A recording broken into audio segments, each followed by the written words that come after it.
এক নম্বর কথা হলো আল্লাহ তাআলা মানুষকে সৃষ্টি করেছেন 7টি ধাপে। কয়টি ধাপে?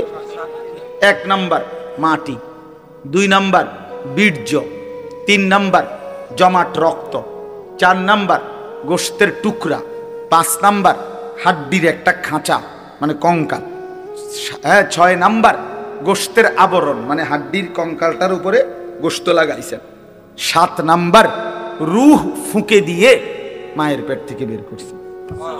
এই কয়টা হলো ভাই? 7টা। এই 7টার মধ্যে প্রথমটা মাটি। তো এই মাটি থেকে আমাদের সৃষ্টি, কিন্তু পৃথিবীর কোন মাটি থেকে আমাদের সৃষ্টি, আমার উপাদানটা কোনটা ছিল আমরা কেউ এটা জানতাম না। এবং কত হাজার বছর থেকে মাটিটা আল্লাহ তাআলা আমার সৃষ্টির জন্য এই পৃথিবীতে সংরক্ষণ করছেন। পৃথিবীর কোনো কাগজে পত্রে কম্পিউটারে কোথাও কারো হিসাবে কারো জানা ছিল না। ছিল লম্বা সময় ধরে এই মাটি পৃথিবীতে আল্লাহ তাআলা সংরক্ষণ করছে। এলো 1 নাম্বার বিষয়। 2 নাম্বার বিষয় হলো মাটি থেকে সরাসরি বীর্য না, বরং মাটি থেকে একটি নির্দিষ্ট পরিমাণ খাবার জমিন থেকে উৎপন্ন করছেন আল্লাহ। সেই নির্দিষ্ট পরিমাণ খাবার থেকে খাদ্য, শস্য, শাক সবজি, গোশত, মাছ ইত্যাদি, ভাত চাল, তো এগুলো আবার একটা নির্দিষ্ট পরিমাণ আমার আব্বা বক্ষণ করছে, বাবা। তো বক্ষণ করার পরে বাবার বীর্য তৈরি হয়েছে। তো বাবা মায়ের একটি নির্দিষ্ট মিলনে কোনো একদিন আল্লাহ তাআলা বাবা মায়ের উভয়ের বীর্য একত্রিত করে মায়ের জরায়ুর মধ্যে স্থাপন করেছেন।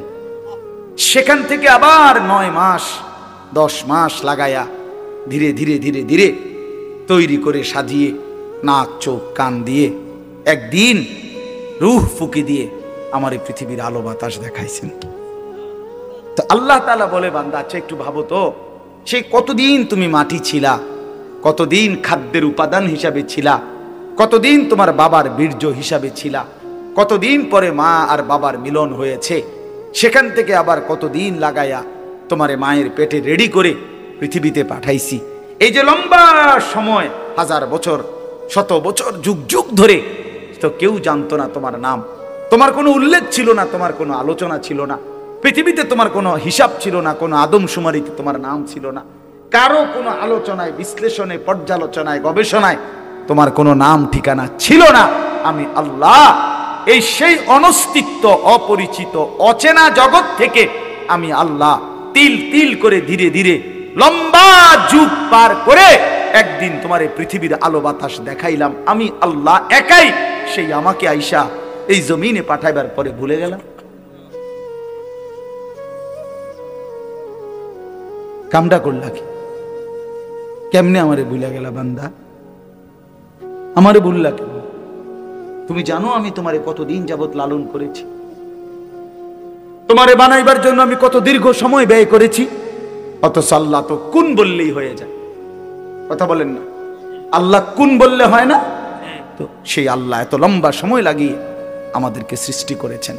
এই যে আল্লাহ বলেন, হাল আতা আলাল ইনসানি হিনুম মিনাদ দাহর, মানুষদের উপর দিয়ে লম্বা যুগের পর যুগ অতিবাহিত হয়েছে, লাম ইয়াকুন শাইআম মাযকুরা, যখন তাদের কোনো নাম নিশানা উল্লেখ করার মতো কোনো পরিচিতি বস্তু ছিল না।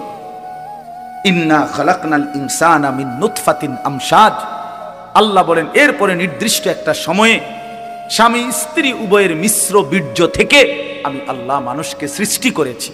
এখন প্রশ্ন হইল, এই কথাটা আবার বুঝেন, প্রশ্ন হইল কেন বানাইছে আল্লাহ মানুষকে? এতদিন লাগাইয়া কেন বানাইলেন? তো আল্লাহ তাআলা বলেন, নাবতালিহি নাবতালিহি, বান্দা এত লম্বা সময় লাগিয়ে তোমাকে বানিয়েছি পরীক্ষা করার। কি করার জন্য? এই আর 5টা মিনিট, এই কথা শেষ। পরীক্ষা করার জন্য, পরীক্ষা করার, পরীক্ষা করার জন্য, পরীক্ষা করার জন্য। পরীক্ষা কি? পরীক্ষা হইল আমি তোমার একটা নির্দিষ্ট হায়াত দিলাম, কাউরে 60, কাউরে 70, কাউরে 50, কাউরে 30, কাউরে 90, যাকে যেটুকু হায়াত দিছি, দুনিয়ায় থাকতে দিছি, এটুকু সময়ে পরীক্ষা করতে চাচ্ছি তুমি কি জান্নাতে যেতে চাও না জাহান্নামে। এই পরীক্ষার জন্য পৃথিবীতে থাকতে দিছি। বইয়া বইয়া বাত কতটি খাওয়ানোর লাগে, এনে বন সাবানের লাগে না, আর সিরা খাওয়া গপ পারণের জন্য না, আর বিড়ি খাওয়ার জন্য না, আর চা দোকানে আলাপ করার জন্য না, আর মোবাইল টিপার জন্য। আল্লাহ বলেন পরীক্ষা করার জন্য। এখন আসেন, আল্লাহ তাআলা বলেন বান্দা, আমি যদি প্রশ্ন করি আল্লাহকে, আল্লাহ আমি পরীক্ষায় উত্তীর্ণ হওয়ার জন্য, আমি জান্নাতের রাস্তা পাওয়ার জন্য আপনি আমারে কি দিছেন? আমি পরীক্ষায় উত্তীর্ণ হওয়ার জন্য আমারে দিলেন কি? তো আল্লাহ তাআলা বলেন আমি তোমারে 3টা জিনিস দিছি। কয়টা জিনিস? 1 নাম্বার, আমার সমস্ত হুকুম মানার যোগ্যতা আমি তোমার পুরা শরীরের মধ্যে 100 দিয়েছি। এমন একটি হুকুম নাই যেটা তোমার দেহে পালন করার মতো সক্ষমতা নাই, এমন কোন বিধান আমার নাই। আমি আল্লাহ শরীরটাকে এমন যোগ্যতা দিয়েই বানাইছি যে আমার ইবাদত 100 মানার মতো যোগ্যতা সম্পূর্ণ বডি। এটা সুবহানাল্লাহ, কারণ এটা আমি বানাইছি। কে বানাইছে? আল্লাহ বানাইছে। মনে করেন আমারে বলছে রুকু দিত, কিন্তু আমার কোমরটাই মনে করেন বাঁকা হয় না, সোজা। তো তাইলে না আমি বলতাম যে আল্লাহ আপনি আমার উপরে জুলুম করছেন, আমার কোমরে বাঁকা হয় না, আমনে আমারে কোন কি দিতাম? রুকু দিতাম। এটা কি এমন? আমারে আল্লাহ বললেন সেজদা দিতে, কারণ আমি নিচের দিকেই যাইতে পারি না, ঠিক আছে না? আমি নিচের দিকে যাইতে পারি না, আমার কনুইও ভাঙ্গে না, আমার হাঁটুও ভাঙ্গে না, তা আমি সেজদা দিব কেমনে? এমন যদি হতো তাইলে না আপনি বলতেন যে আমারে আল্লাহ তাআলা জুলুম করছে। কিন্তু আমাদের কি সেজদা দেওয়ার মতো সক্ষমতা জরিলের মধ্যে আছে? আছে কি না বলেন না কেন? রাত হইছে দেখে আমি বাড়াইতে চাচ্ছি না, বুঝাইতে চাইলাম আল্লাহ তাআলা আমাদেরকে ওযু, গোসল, নামাজ, রোজা, হজ, যাকাত, জিকির, তেলাওয়াত, দান, সাদাকা সমস্ত গুনাহ থেকে বাঁচার পরিপূর্ণ যোগ্যতা আমাদের শরীরের মধ্যে দিয়েই আল্লাহ আমাদেরকে বানিয়েছেন।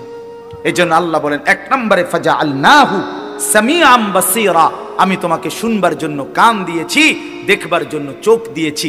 উদাহরণস্বরূপ 2টা বলছে, উদ্দেশ্য পুরা দেহ আমি সাজিয়ে দিছি যাতে করে আমার সমস্ত হুকুম মানতে পারো, নিষেধগুলো ছাড়তে পারো। এমন একটা বলো যেটা তোমার শরীরের সাথে মানানসই না, মানানসই। নবীজির একটা তরিকা বলেন যেটা আপনার আমার দেহের সাথে মানানসই না, এমন কি আছে? এমন কিছু? 2 নাম্বার কি দিলাম? 2 আর 3 একসাথে, ইন্না হাদাইনাহুস সাবিলা। আল্লাহ বলেন শুধু শরীর দিয়া ছাইরা দেই নাই, বরং আমি তোমাদেরকে আমাকে মানবার জন্য রাস্তা, পথ দেখিয়েছি, রাস্তাও বলে দিয়েছি। তার মানে তাফসীরে লিখছে 2টা। 1 নাম্বার হলো আমি আল্লাহ তোমাকে জান্নাতের রাস্তা, পরীক্ষায় উত্তীর্ণের রাস্তা পাওয়ার জন্য, বুঝাইয়া দেওয়ার জন্য নবী এবং রাসূল আর নবী রাসূলদের পরে যুগে যুগে উলামায়ে কেরাম তোমাদের কাছে দিয়েছি, যারা তোমার জান্নাতের রাস্তা, হেদায়েতের রাস্তা, আল্লাহকে পাওয়ার রাস্তা, পরীক্ষায় পাশ করার রাস্তা শতভাগ বলে দিয়েছে। এই কটা হলো 2টা। 1 হলো শরীরের মধ্যে মানার কি দিছি? যোগ্যতা দিছি। 2 হলো বুঝাইয়া বলার জন্য নবী রাসূল এবং এরপরে উলামায়ে কেরামকে দিয়েছি, ঠিক কি না? 3 নাম্বার, বুঝবার জন্য আমি আল্লাহ আসমানি কিতাব দিয়েছি। সুবহানাল্লাহ। তো এখন কি সমস্যা কও বান্দা? বুঝছেন আমার কথা? এটাই শেষ কথা। আপনি বলেন আপনি নষ্ট হইলেন কেন? আমি নষ্ট হইলাম কেন? ছেলেরা চরিত্রহীন হইলা কেন? কেন নামাজ পড়ো নাই? শরীরে কোনো যোগ্যতা ছিল না এজন্য? কেন নামাজ পড়ো নাই? কেউ বুঝাইয়া বলার ছিল না এজন্য? কেন নামাজ পড়ো নাই? কোনো কিতাবে লেখা দেখতে পাও নাই এজন্য? বলেন না কেন? কথা বলেন না কেন?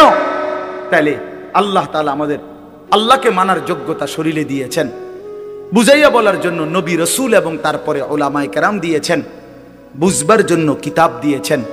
তো আল্লাহ বলেন এবার আমি শুধু দেখতে চাই ইম্মা শাকিরা ওয়া ইম্মা কাফুরা, কে কে এই 3টি জিনিস পাওয়ার পরেও কে কে আমার অনুগত আর কে অবাধ্য।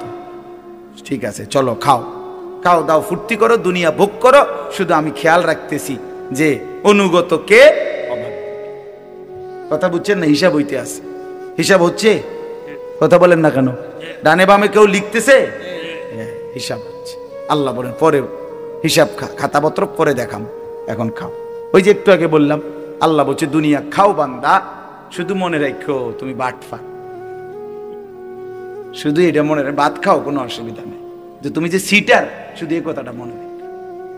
তুমি হারামখোর, তুমি সুদখোর, ঘুষখোর, তুমি নির্লজ্জ, বেহায়া, বেহায়া, বেহায়া। আল্লাহর হুকুম যে মানে না সেটা বেহায়া। এই আল্লাহ বলেন, এবার যারা অবাধ্য আমার নাফরমানি করলো আমি তাদের জন্য ইন্না আ'তাদনা, এই চতুর্থ আয়াত, ইন্না আ'তাদনা লিল কাফিরিনা সালাসিলা ওয়া আগলালা ওয়া সাইরা, আমি আমার নাফরমান বান্দাদের জন্য আখিরাতে রেডি রাখছি 3 জিনিস। কয় জিনিস?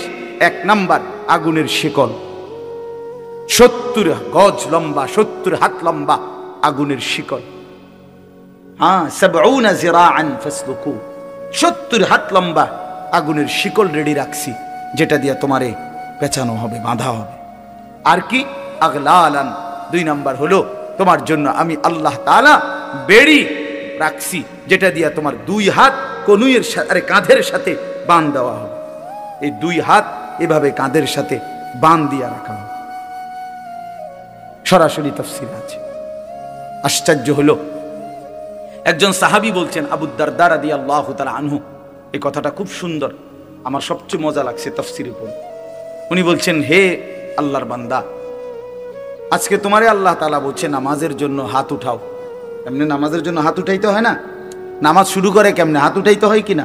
তো বলেন, আল্লাহ বলে, উনি বলেন যে আল্লাহ আজকে তোমারে বলছে নামাজের জন্য হাত উঠাও, তাইলে তোমার আখিরাতে জান্নাত মিলবে। তো তুমি হাতটা উঠাইলা না নামাজের জন্য।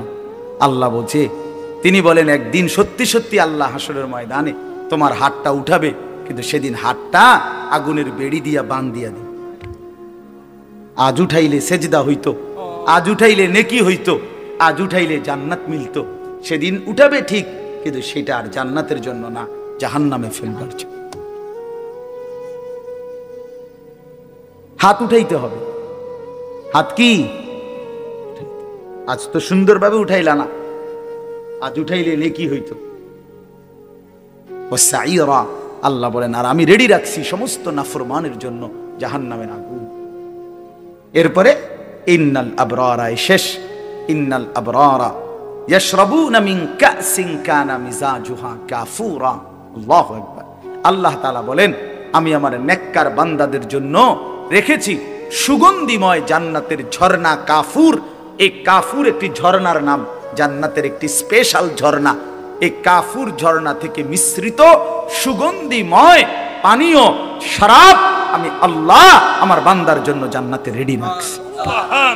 আমি মেহমানদারি করব শরাব দিয়ে, দুনিয়ার এই শরাব না, দুনিয়ার এই মদ না, জান্নাতের কাফুর মিশ্রিত শরাব। সুবহানাল্লাহ, সুবহানাল্লাহ। এই পানীয়, এরপরে আরো আছে, আরো কি কি দিব এটি আপনি পরে শুনি, আগে পানিটা। এরপর রাইতে গেছে, আর বেশি দরকার নেই, বাকিগুলো আছে সামনে। আইনান ইয়াশরাবু বিহা ইবাদুল্লাহ ইউফাজ্জিরুনাহা তাফজীরা। রব্বুল আলামিন বলেন, অত্যন্ত সুগন্ধিময় শরাব দিয়ে আমি আমার বান্দাকে জান্নাতে আপ্যায়ন করব। ওই যে বললাম একটু আগে, মাওলানা বললেন দাউদ আলাইহিস সালাম, কিতাবের মধ্যে আছে 70,000 বছর ধরে আল্লাহর কালাম তেলাওয়াত করার পরে আল্লাহ তাআলা বলবেন, জান্নাতি বান্দা আর শুনবা কিনা? জান্নাতি বান্দা বলবে, শুনবো। আল্লাহ রব্বুল আলামিন তখন বন্ধুকে বলবেন, বন্ধু আমার, এবার আপনি আমার জান্নাতি বান্দাদেরকে আমার কালাম তেলাওয়াত করে শোনান। আল্লাহর নবী সাল্লাল্লাহু আলাইহি ওয়াসাল্লাম, নবীজি সাল্লাল্লাহু আলাইহি সাল্লাম এবার তিনিও আবার কোরআন তেলাওয়াত করবেন 70,000 বছর। বেহেশত এরকম বেইনসাফির জায়গা না, বেহেশত ইনসাফের জায়গা। নামাজ, রোজা, হজ, যাকাত, জিকির, তেলাওয়াত, কোরআন, এর জন্য আপনার জন্য যে আইন আমার জন্য সে আইন, আমার জন্য যে আইন আপনার জন্য সে আইন। রাসূলুল্লাহ সাল্লাল্লাহু আলাইহি সাল্লামের জন্য কোরআন শরীফ শুদ্ধ করা ফরজ, আর সাহাবীদের জন্য কোরআন শরীফ কোন রকম পড়লেই চলতো, এটাই নিয়ম ছিল না। তো তাইলে আমনে সাধারণ মানুষ, আমনে পাবলিক, আমনে ছোটবেলায় পড়েন নাই, আপনি স্কুলে পড়ছেন, আপনি কলেজে পড়ছেন, এই সমস্ত কথা বললেই আপনার কোরআন শরীফ অশুদ্ধ, সূরা কেরাত অশুদ্ধ, তাইলে আপনি মাফ পেয়ে যাবেন, এ কথা আপনারে কে বলল? পাবলিক হইলে কোরআন শরীফ শুদ্ধ করতে হয় না, এ কথা আপনারে কে ফয়সালা দিল? বলেন চাচা, একজন চাচা বলেন। কথাটা বুঝছেননি আমার চাচা? না আপনি গ্রামের মানুষ হইলে আপনার সূরা কেরাত শুদ্ধকরণ লাগবে না, আপনি ভুল করেই সারব আপনার, এই কথা ফয়সালা দিছে কে? কোন হুজুর? তার বিচার হইবে। বলেন মিজান ভাই, আপনি জিজ্ঞান কে বললো এই কথা? এরকম কোনো অধিকার আছে কারো সিদ্ধান্ত দেওয়া? স্কুলে পড়লে, কলেজে পড়লে তোমার আর কোরআন শরীফ শুদ্ধ করতে হবে না ভাইয়া, এ কথা তোমারে কে বলল? কে বলল এটা? রাসূলুল্লাহ সাল্লাল্লাহু আলাইহি ওয়াসাল্লামের সামনে যেই সাহাবী দাঁড়াইতেন আবু বকর, আর পিছনে যেই সাহাবী, সকলের কোরআন শরীফ সমান শুদ্ধ ছিল, সকলের রুকু সেজদা সমানভাবে বিশুদ্ধ ছিল মিয়া। পিছনের ওয়ালার সেজদা আর সামনের ওয়ালার সেজদা বরাবর ছিল।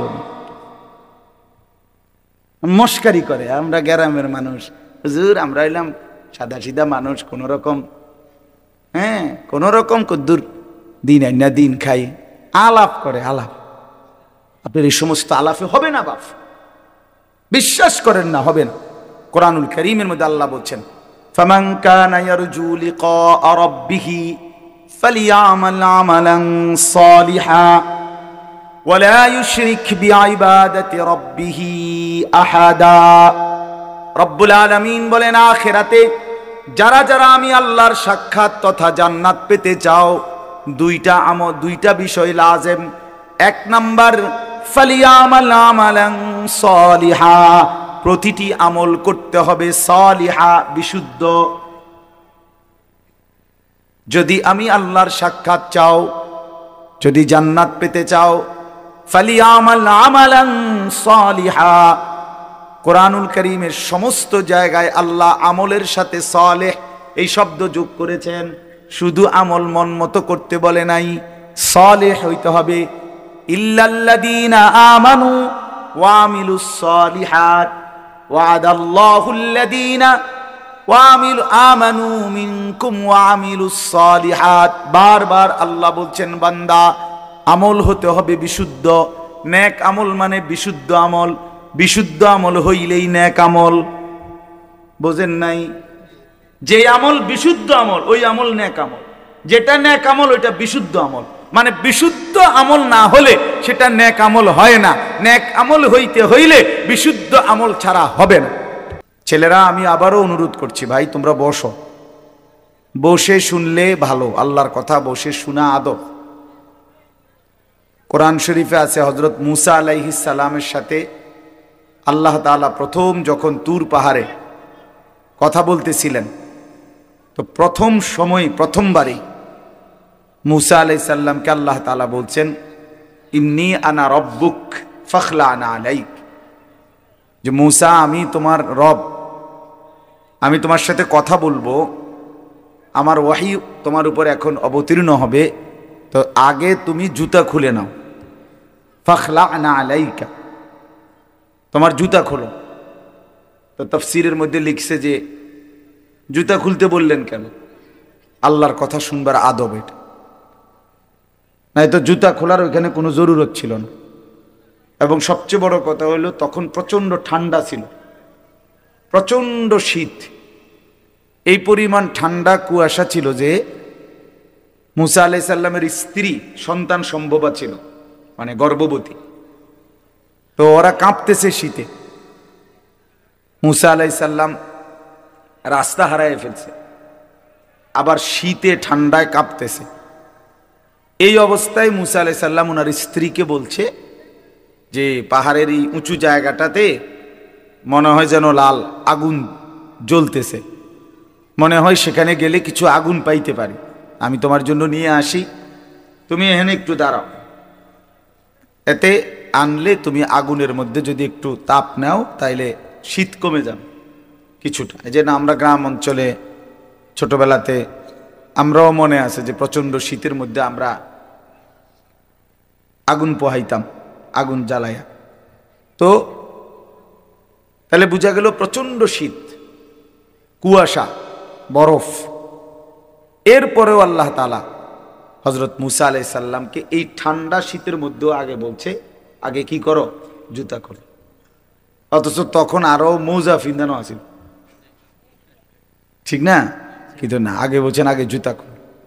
আনা আখতারতুকা, কোরআন শরীফে আছে যে আমি তোমাকে নির্বাচিত করেছি, বাছাই করেছি। ফাসতামি লিমা ইউহা, তুমি আমার ওয়াহি মনোযোগ দিয়ে শোনো। তাহলে আগে জুতা খোলা। এই জন্য বললাম দাঁড়ায় থাকলে তো জুতা পরে থাকতে হয়, ঠিক না? তো এটা আল্লাহর কথা, আল্লাহর কথা শুনবার জন্য আদব জরুরি, আদব জরুরি। হাদিসের মধ্যে আছে, প্রিয় নবী সাল্লাল্লাহু আলাইহি ওয়াসাল্লাম বলছেন যে আল্লাহ তাআলা আমাকে সর্বোত্তম ইলম শিখিয়েছেন, সাথে সাথে আল্লাহ তাআলা আমাকে সর্বোত্তম আদব শিখিয়েছেন। আল্লামানি রব্বি ফাআহসানা তালিমি ওয়া আদ্দাবানি রব্বি ফাআহসানা তা'দীবি। আল্লাহ তাআলা আমাকে ইলমও শিখাইছেন সর্বোত্তম, আদবও শিখিয়েছেন সর্বোত্তম। এই জন্য রাসূলুল্লাহ সাল্লাল্লাহু আলাইহি সাল্লামের একটা নড়াচড়া, একটা হাসি, একটা কান্না, একটা হাঁটা, একটা চলা, কোনো কিছু আজ পর্যন্ত 1450 বছরে আপনজন দুশ্মন, ইসলামের পক্ষে হোক বিপক্ষে হোক, কেউ যে এটা একটু দেখতে বেমানা, এটা একটু দেখতে সুন্দর না, এমন কোনো একটি বিন্দু নবীজির একটা নিঃশ্বাসও এমন প্রমাণ করতে পারেনি। বরং রাসূলুল্লাহ সাল্লাল্লাহু আলাইহি সাল্লামের প্রতিটা নড়াচড়া সবটাই সবচেয়ে সুন্দর। সুবহানাল্লাহ। তিনি হাসলেও সুন্দর, কাঁদলেও সুন্দর, তিনি হাঁটলেও সুন্দর, বসলেও সুন্দর, তিনি কথা বললেও সুন্দর, চুপ থাকলেও সুন্দর। কথা বললেও সাহাবীরা তাকায় থাকতেন, নবীজি চুপ থাকলেও সাহাবীরা তাকায় থাকতেন। অনেক সাহাবী এমন ছিল যে শুধু আল্লাহর নবী সাল্লাল্লাহু আলাইহি সাল্লামের চেহারা মোবারকের দিকে তাকাইয়েই থাকতেন, তা আবার কোনো কথাবার্তা নাই, তা আবার চলে যাইতেন। নবীজি এরকম অনেককে জিজ্ঞাসাও করছেন যে আসো, বসো, তাকায় থাকো, আবার চলে যাও, কখনো তো কিছু বলো না। তো বলতেন যে ইয়া রাসূলুল্লাহ, যখনই কোনো দুঃখ, বেদনা, পেরেশানি, অস্থিরতা হয় মনে, জিন্দিগিটা যখন কোনো অশান্তি লাগে, অস্থিরতা লাগে, তা আপনার সামনে আসি, আপনার এই পবিত্র চেহারা মোবারকের দিকে কিছুক্ষণ তাকাই, তো জিন্দিগির সব দুঃখ পেরেশানি দূর হয়েছে। আপনার চেহারাই সান্ত্বনা, আপনার চেহারাই সান্ত্বনা। এই জন্য বাপ আদব জরুরি। রাসূলুল্লাহ সাল্লাল্লাহু আলাইহি সাল্লামকে আল্লাহ তাআলা সর্বোত্তম আখলাক শিখিয়েছেন। এই জন্য নবী সাল্লাল্লাহু আলাইহি সাল্লাম যেভাবে ওযু করতেন, ইস্তিনজা করতেন, পেশাব পায়খানা, খাওয়া, ঘুম, সব কিছু মডেল, সব কিছু সুন্দর, সব কিছু সুন্নাত, এবং গোটা পৃথিবীতে সবার কাছে এটা পরীক্ষিত। আজকের এই দিন পর্যন্ত আল্লাহর নবী সাল্লাল্লাহু আলাইহি সাল্লামের কোনো নিয়ম নীতি, চলাফেরা একটাও কেউ এর চাইতে উত্তম কিছু পৃথিবীতে পেশ করতে পারে না। এটা একদম সত্য কথা। এই জন্য দয়া করে আল্লাহর কথা মনোযোগ দিয়ে শুনতে হয়, আদবের সাথে শুনতে হয়, কম হোক। আমি সব সময় বলি, কত মুসলমান আমরা আল্লাহর কথা শুনি, কিন্তু শুধু কেবল একটু আন্তরিকতা, আগ্রহ, এর অভাবে পরিবর্তন হয় না।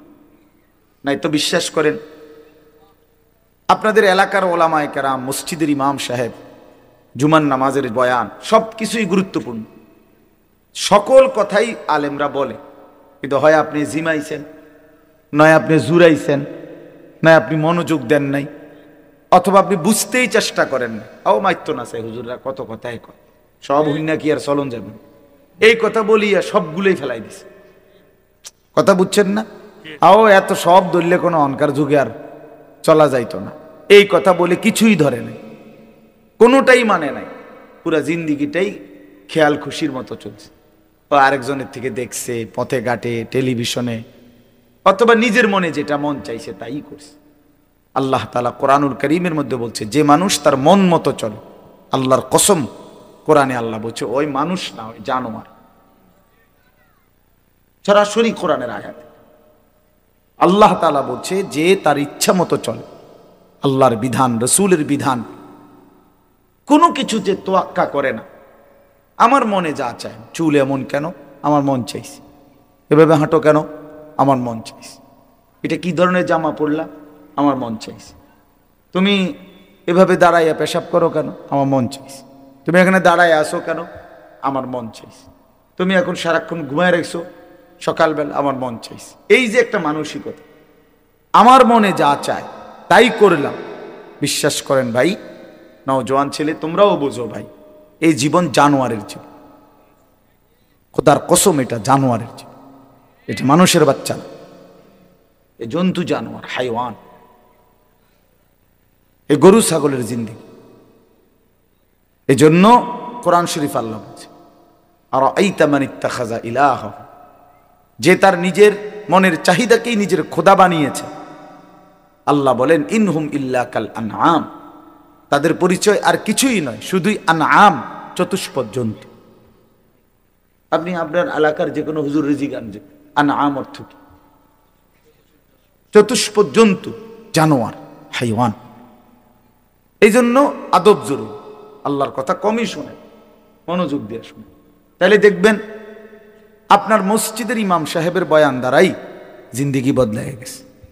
একবারে চাঁদের দেশের থেকে হুজুর আনতে হইব, মঙ্গল গ্রহ থেকে হুজুর আনতে হইব, এগুলো কোনো কথা না। আল্লাহর কথা যিনি বলে, ছোট হোক বড় হোক, স্থানীয় হোক দূরের হোক, আল্লাহর কথা যিনি বলে তিনি দামি। যখনই বলে তখনই দামি। জোহরের পরে বললেও দামি, আসরের পরে বলল, রাত 10টা বাজলে উনি প্রধান বক্তা, আর 8টা বাজে উনি বিশেষ বক্তা। এটা কোরআনের কোন আয়? বলেন বলেন, এটা হিসাব বলেন। কথা বুঝছেন না আপনি? মাগরিবের পরে বয়ান করলে উনি সামান্য বক্তা, আর রাত যত সাফে গভীর হয় তত তিনি বড় বক্তা। এটার কোনো যুক্তিসঙ্গত কোনো ইয়া আছে, কারণ আছে এটা? তো এটা কি? এটা কোনো বিষয় না। প্রধান বক্তা, বিশেষ বক্তা, অল্প বক্তা, সাংঘাতিক বক্তা, ভয়ঙ্কর বক্তা, এগুলো সব ধোঁকা। এগুলো কি? আমি আজকে, যেমন আজকে জোহরের পরে বয়ান করছি চাঁদপুর, আসরের আগ টাইম পর্যন্ত। এশার নামাজের পরে বয়ান করছি নাঙ্গলকোট, লাকসামের ওরও আরো হেদিক। আমার একটা বিশেষ কারণে আমি ওখানে যাইতে হয়েছি, এই কারণে আমার এখানে দেরি হয়েছে। আমার এইটা আগের নেওয়া মাহফিল, আব্দুল বাতেন ভাই বহু আগে দাওয়াত দিছে, কিন্তু ওইখানে আমি এতটা বড় মাপের বুজুর্গ আলেম আমারে আবদার করছে হাতে ধরে, আমি না যাইয়া পারিনি। খুব কষ্ট করে আমি গেছি, মানে বহুত কষ্টে উড়াই আসছি। আপনার সারাটা দিন পথে পথে, সারাদিনে আমি এখন আজকে এখনো বৈশা ভাত খাইনি। এমনি বললাম, মানে নাস্তা টাস্তা করছি গাড়িতে বসে বসে, সব গাড়িতে বসে বসে। তো এই যে বললাম বিষয়টা অর্থ হইল, তাহলে এখন আমি আসরের আগে যে বয়ান করলাম তখন আমি কি বক্তা? বুঝেন নাই? এসার পর যে বয়ান করলাম তখন হিসেবে আমি কি বক্তা? অহন আমি কি বক্তা? এটি বুঝি কথা? এই সময় আমি অল্প গুদ্দুর বক্তা, সাংঘাতিক বক্তা, এইটা কোনো কথা না। আল্লাহর কথা যখনই বলা, আল্লাহর কথা বলতে থাকা। ফজরের পরে, জোহরের পরে, কখনো 10 মিনিট, কখনো 1 ঘন্টা, যতক্ষণ বলা যায় বললেই লাভ, খুললেই লাভ, জবান খুললেই লাভ, আল্লাহকে ডাকলেই লাভ, আল্লাহকে ডাকলেই লাভ। সুবহানাল্লাহ একবার বললেও নেকি, 1000 বার বললেও নেকি। একবার বললে একবারের নেকি, 1000 বার বললে 1000-এর নেকি। কথা বুঝছেন না? এই জন্য বাপ আমার, ভাই আমার, বন্ধু আমার, এটা বোঝা উচিত। আমি প্রতিদিন বয়ানের শুরুতে 10-20 মিনিট সময় এই কথাটা বুঝাইতে চেষ্টা করি যে আপনারা সকল আলেমদের কথাকে কদর করেন। জনপ্রিয়তা এটা একটা ধোঁকা, অর্থাৎ এটা আল্লাহ তাআলার একটা ইচ্ছা। হয়তো কখনো আল্লাহ তাআলা আপনার কাউকে একটু বেশি মানুষের সামনে বলায়, কখনো কাউকে কম মানুষের সামনে বলায়। এটা কোনো অপমান, বেইজ্জতি, ইজ্জতের কিচ্ছু নেই। 1 লাখ মানুষ মনে করেন আজকে আমার বয়ানে এখন বসলো, 1 লক্ষ মানুষ আমারে স্লোগান দিয়া কোম্পানিগঞ্জ স্টেশনে দিয়ে আসলো, সম্মান দেখাইলো সবাই। আপনি বুঝলেন আর কি আমি খুব জনপ্রিয়। কিন্তু আল্লাহ তাআলা বললেন আনিস, আমি নিলাম না। হ্যাঁ, এরপরে বুঝেন নাই আমার কথা? আল্লাহ তাআলা বলল আমি নিলাম না, আমি তোমার এই গ্রহণ করলাম না। তখন তখন তো কুত্তার সমান মর্যাদাও নাই, তখন তো জন্তু জানোয়ারের সমান মর্যাদাও। আল্লাহ যদি কাউকে প্রত্যাখ্যান করে সারা পৃথিবী শিক্ষার লিখি। আল্লাহ গ্রহণ করা এটা সবচেয়ে বড় কথা। আপনারা জানেন, অবাক হবেন, ছেলেরা ভাই এই মোবাইলগুলো নামায় দাও, নামায় এমনি শোনো ভাই ভালো হবে, আমার কথাটা শোনো ভালো হবে ভাই, হাতে ধরা যে মোবাইলগুলো সব নামায় ফেলো, এমনি শোনো এমনি। যখন আমরা সামনে নাই তখন মোবাইল থেকে শুইব। এখন তো আলহামদুলিল্লাহ আমরা উপস্থিত আছি এখানে, ঠিক না? মেহেরবানি করে আন্তরিকতা নিয়ে চেহারার দিকে তাকাইয়া শুনলে ভালো। এই সারাক্ষণ মোবাইল নিয়ে ব্যস্ত থাকলে এটা এক ধরনের রোগ, আসলে বাস্তব। আপনি ডাক্তারকে জিজ্ঞাসা করে দেখেন, মোবাইলের এই আসক্তি, নেশা, সারাক্ষণ এটা ছাড়া চলতে না পারা, এটা এক ধরনের রোগ, মানসিক। সত্যি কথা বলি, এটা একটা মানসিক। আমি নিজে, আমার একজন আত্মীয়, নামাও না ভাই, নামাও মোবাইল, নামা। আমার একজন আত্মীয়, তার এই ব্রেনে সমস্যা হয়েছে। আমি তারে কুমিল্লা একটা বড় মানসিক হাসপাতাল, ওখানে ভর্তি করাইছিলাম। আমি নিজে দেখতে গেছি যখন তারে, তখন ওখানে একজন ভদ্রলোক, উচ্চ শিক্ষিত, সরকারি উচ্চ পদস্থ কর্মকর্তা, তো উনি ওখানে বসা। আমারে দেখে জড়ায় ধরছে, কানছে। তো ওনার স্ত্রী বিবির জন্য দোয়া চাইছে উনি, যে হুজুর আমার ওয়াইফ এই হসপিটালে ভর্তি, সেও আপনার মাস্টার্স করা মেয়ে, মহিলায় মানে বেটার বউ। তাই বললাম, স্যার আপনার স্ত্রী এখানে ভর্তি, বুঝলাম না বিষয়টা কেন। দিন রাত অত্যধিক মোবাইল চালানোর কারণে এখন তার ব্রেনের সমস্যা, এখন এই জন্য হসপিটালে, মানসিক হাসপাতালে ভর্তি করাইতেছে। একের আল্লাহর কসমই, কোরআন সামনে বল। ওই দেখেন ওই অপদার্থ, কি পরিমাণ অপদার্থ, মানে এই জিন্দিগি একটা ফালতু জিন্দিগি আর কি। যে হুজুর আমনে না, আরো বলেন আমি বেশরমের কোনো শরম নাই। হ্যাঁ, মানে এইটাই হলো মানুষ। অর্থাৎ কোথায় আমি কিচ্ছুর কোনো হিসাবের দরকার, আমার যা মন চায় তা। এবারে কে বলছে এত কথা আমার দরকার। আমনের মতো হুজুর নামে হুজুরের আব্বা কোক, আমার মোবাইল আমি টিপব। বহুত বড় অসভ্য মানসিকতা এটা, অসভ্য মানসিকতা। দিন দিন ছেলে পেলে জিন্দিগির কোনো সৌন্দর্য নাই ভাইয়া। একটা সৌন্দর্য থাকতে হয়, নিজের একটা সৌন্দর্য আছে, আত্মমর্যাদা আছে, চলাফেরা, কথাবার্তা, চাল চলনের মধ্যে একটা রুচি থাকে মানুষ। আমার নিজস্ব কোনো স্বকীয়তা নাই, আমার যখন যেরকম মন চায় তখন, এক এক সময় এক এক চুল, এক এক সময় এক এক জামা, এক এক সময় এক এক ড্রেস। এটা তো স্বাভাবিক মানুষ না, এ তো প্রতিবন্ধী, বাঁতাল, পাগল মানুষ, তার সিরা মানুষ। হ্যাঁ, এজন্য বাস আমি অনুরোধ করলাম, আমি শক্তভাবে বলার অর্থ এটাই, অনেক মানুষ এটা মানসিকভাবে ক্ষতি করে। ব্রেনের উপরে চাপ, প্রয়োজনকে প্রয়োজনের মধ্যেই রাখা। বড় মোবাইল বিভিন্ন কাজে অনেক সময় বিশেষ জরুরত আছে, অফিসিয়াল কাজে, ব্যাংকিং কাজে, অনলাইনের বিভিন্ন কাজ আছে যেটা বড় মোবাইল ছাড়া চলেই না, ঠিক আছে না? প্রবাসী অনেক মানুষ আছে, তাদের অনেক কাজকর্ম এটা দিয়েই সারতে হয়, ঠিক আছে। প্রয়োজন প্রয়োজনের মধ্যেই থাকুক, জরুরত তো জরুরতের মধ্যে, কিন্তু এটা বুঝি 24 ঘন্টা এটা জীবনের অংশ বানায় ফেলা, সারাদিন সারা রাত, এটা পাগলামি ছাড়া, মাতলামি ছাড়া আর কিছু। এটা শেষ পর্যন্ত একদিন, আল্লাহর কসম আমি বললাম ছেলেরা, একদিন তোমার জীবনটা একটা শূন্য মরুভূমি বানায়া তোমারে ছেড়ে দিবে। বাস্তবতা এটা ভাই, জোরে বললো না, জোরে স্বাভাবিকভাবেই শোনো। ঠিক বলতে গিয়ে যদি আবার রসিকতা করো তো গুনাহ হবে। একজনে দুষ্টামি করে জোরে বললা ঠিক, আরেকজনে হাসি দিলা, তো মস্কারি করলা। আল্লাহর কথার সামনে কি করতে নাই? টিটকারি করতে নাই। আল্লাহর কথা তুচ্ছ তাচ্ছিল্য করা, ঈমান চলে যাওয়ার বিপদ। আমি এত কিছু বললাম, এই জন্য খামখেয়ালির কোনো দরকার নেই। এত জোরে এত মজা করে ঠিক বলার কিছু নেই, শুনতে থাকো ভাই, আলাদা আলাদা শোনো। এজন্য আমি বললাম প্রত্যেকটা মানুষ, কোরআনুল কারীমের মধ্যে আছে আল্লাহ তাআলা বলেন, ওয়ালা তাকুনু কাল্লাযীনা নাসুল্লাহ ফাআনসাহুম আনফুসাহুম। আল্লাহ বলে বান্দা তুমি আমারে এই পরিমাণ ভুলে যেও না, দীর্ঘদিন বেশি আমারে ভুলে গেলে একদিন আমি তোমাকে তোমার থেকে ভুলিয়ে দেব।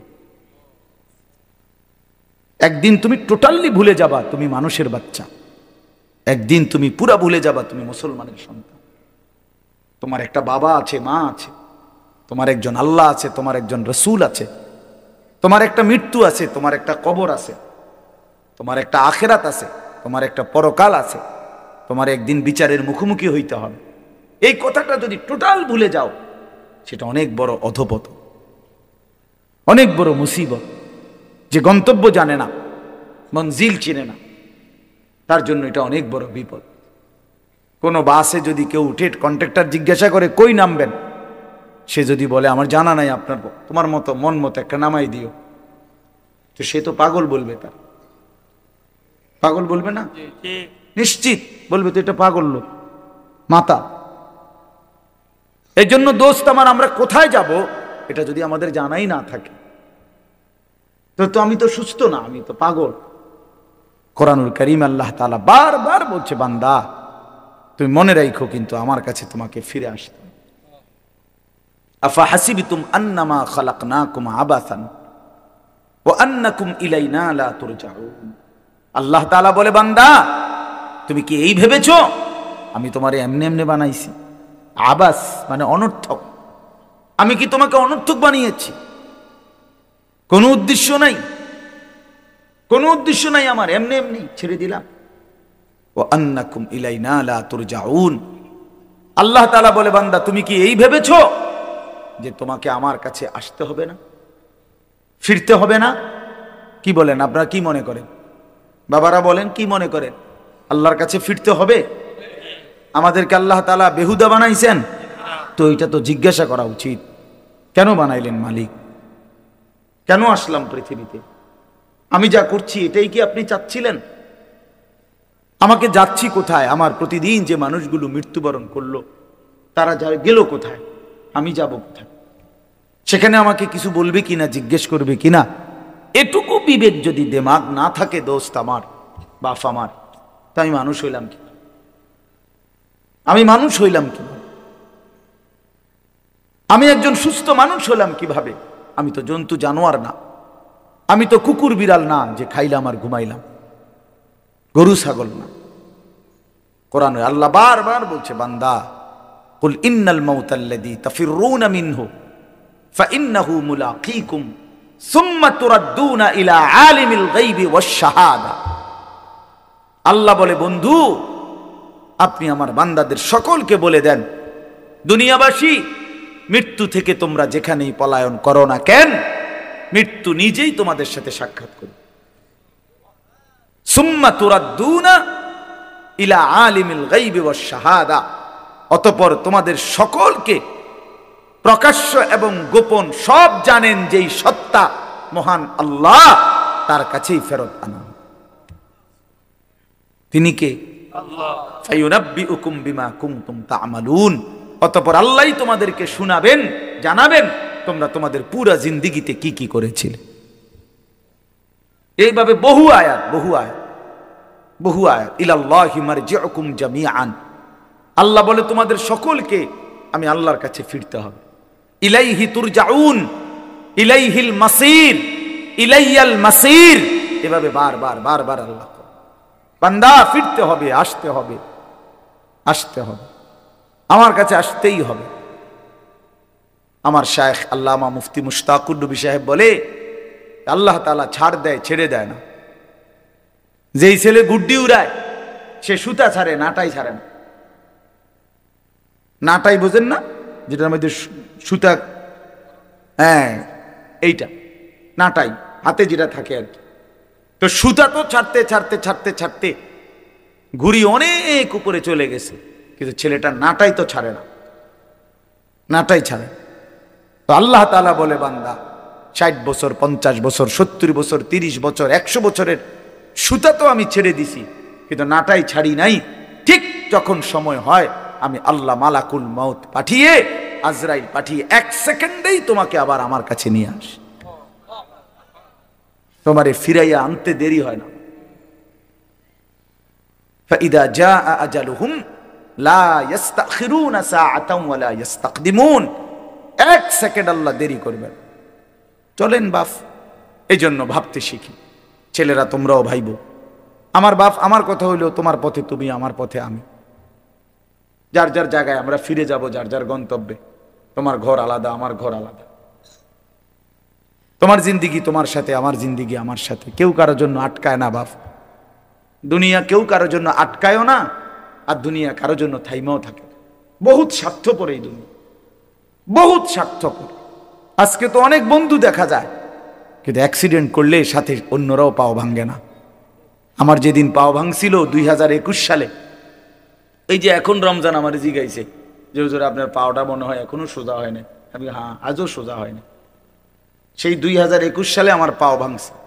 আজকে 4 বছর পরেও কাছের থেকে দেখলে বোঝা যায় আমার পাও একটু বাঁকাই। তো আমার তো অনেক ঘনিষ্ঠ বন্ধু আছে, কিন্তু সেদিন তো আমার পাও ভাঙলো যেদিন, সেদিন তো আমার সাথে আর কারো পাও ভাঙে নাই। এবং আমি যেই মোটর সাইকেলে ছিলাম, ওই মোটর সাইকেলে আমি আমার বন্ধুর মোটর সাইকেলে আমি পিছনে বসছি। আমি মোটর সাইকেল চালাই নাই, পারিও না চালাইতে।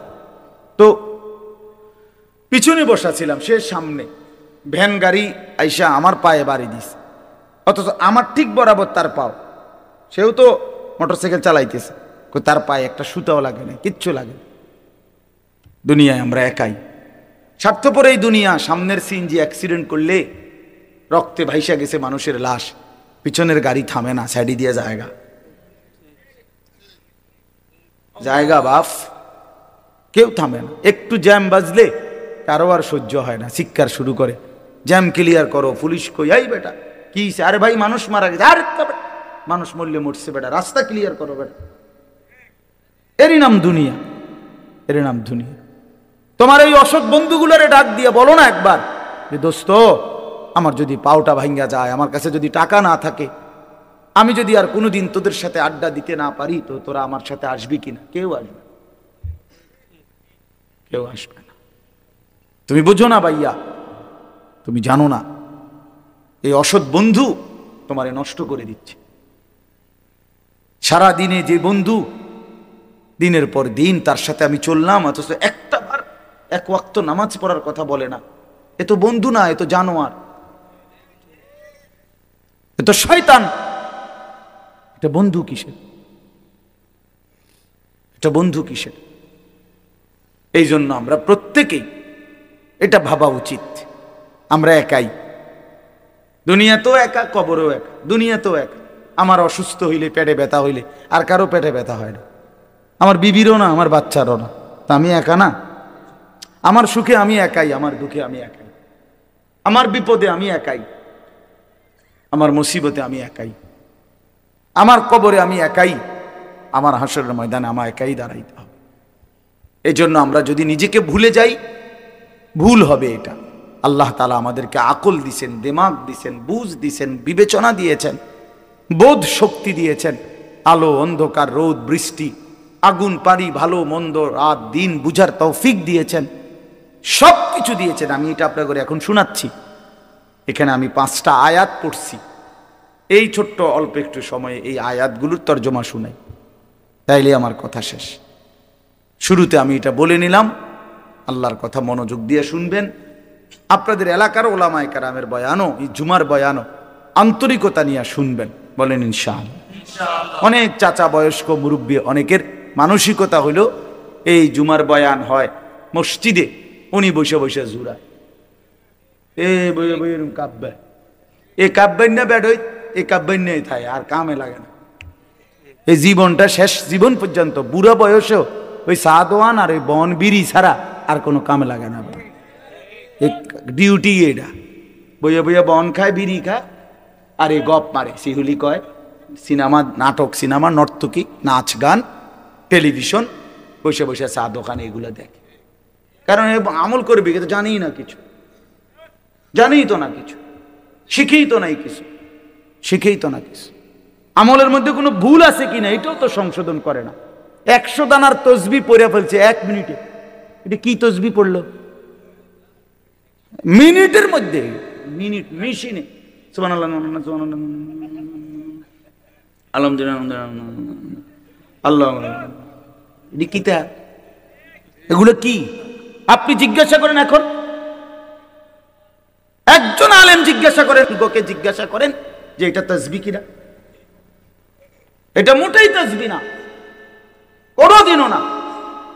ইসলামে রাসূলুল্লাহ সাল্লাল্লাহু আলাইহি ওয়াসাল্লাম জীবনে কোনোদিন বলে নাই যে উম্মত তাসবিহ যত তাড়াতাড়ি শেষ করতে পারবা তত নেকি, নামাজ যত তাড়াতাড়ি শেষ করতে পারবা তত নেকি, তারাবি যত তাড়াতাড়ি শেষ করতে পারবা তত নেকি। আল্লাহর কোরআন, রাসূলের হাদিস, কোন আউলিয়া, কোন পীর মাশায়েখ, কোন উলামা, কোন পীর বুজুর্গ, কোন ফকিহ, মুফতি, মুহাদ্দিস, ইমাম, আলেম কেউ কোনোদিন বলে নাই মিয়া। আর আপনি এটা কি নামাজ পড়েন? 4 রাকাত সুন্নত পড়তে আপনি 1.5 মিনিটে ওড়ে আর নামে মস্কারি করে আর কি, আল্লাহর সাথে মস্কারি করে। একটা ফরনারি সূরা, কেরাত, দোয়া, কালাম, আত্তাহিয়াতু, তাশাহুদ, দোয়ায়ে কুনুত সব ভুল। আপনি নামাজ পড়েন, হ্যাঁ? হাসরের ময়দানে গিয়ে দেখবেন সব ডি মিলাইয়া 100 গ্রাম ওজন আইয়ে না, টের পাইবেন তো তখনই না। কথা বুঝেন নাই? আমরা হুজুররা আজীবন শুদ্ধ কোরআন পড়তে হবে, আর আমনে ভুল কোরআন পড়ে বেহেশতে চলে যাবেন। বেহেশত এরকম বেইনসাফির জায়গা না, বেহেশত ইনসাফের জায়গা। নামাজ, রোজা, হজ, যাকাত, জিকির, তেলাওয়াত, কোরআন, এর জন্য আপনার জন্য যে আইন আমার জন্য সে আইন, আমার জন্য যে আইন আপনার জন্য সে আইন। রাসূলুল্লাহ সাল্লাল্লাহু আলাইহি সাল্লামের জন্য কোরআন শরীফ শুদ্ধ করা ফরজ, আর সাহাবীদের জন্য কোরআন শরীফ কোন রকম পড়লেই চলতো, এটাই নিয়ম ছিল না। তো তাইলে আমনে সাধারণ মানুষ, আমনে পাবলিক, আপনি ছোটবেলায় পড়েন নাই, আপনি স্কুলে পড়ছেন, আপনি কলেজে পড়ছেন, এই সমস্ত কথা বললেই আপনার কোরআন শরীফ অশুদ্ধ, সূরা কেরাত অশুদ্ধ, তাইলে আপনি মাফ পেয়ে যাবেন, এ কথা আপনারে কে বলল?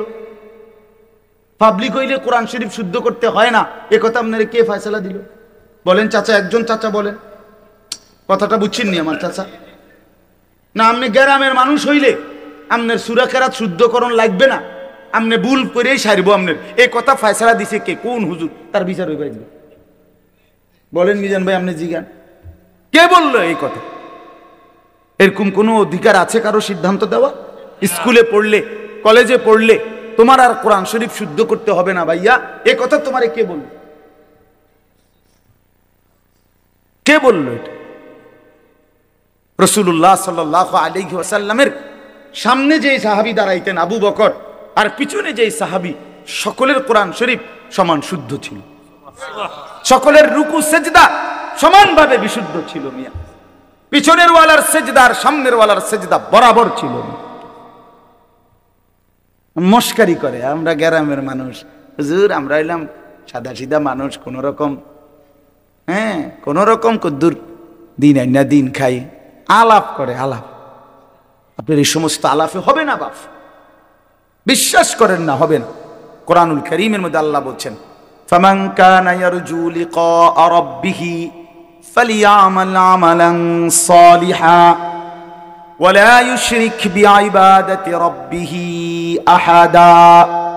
রব্বুল আলামিন বলেন, আখিরাতে যারা যারা আমি আল্লাহর সাক্ষাৎ তথা জান্নাত পেতে চাও, দুইটা বিষয় লাজেম। 1 নাম্বার, ফালিয়ামাল আমালান সালিহা, প্রতিটি আমল করতে হবে সালিহা, বিশুদ্ধ। যদি আমি আল্লাহর সাক্ষাৎ চাও, যদি জান্নাত পেতে চাও, ফালিয়ামাল আমালান সালিহা। কোরআনুল কারীমের সমস্ত জায়গায় আল্লাহ আমলের সাথে সালেহ এই শব্দ যোগ করেছেন। শুধু আমল মন মতো করতে বলে নাই, সালেহ হইতে হবে।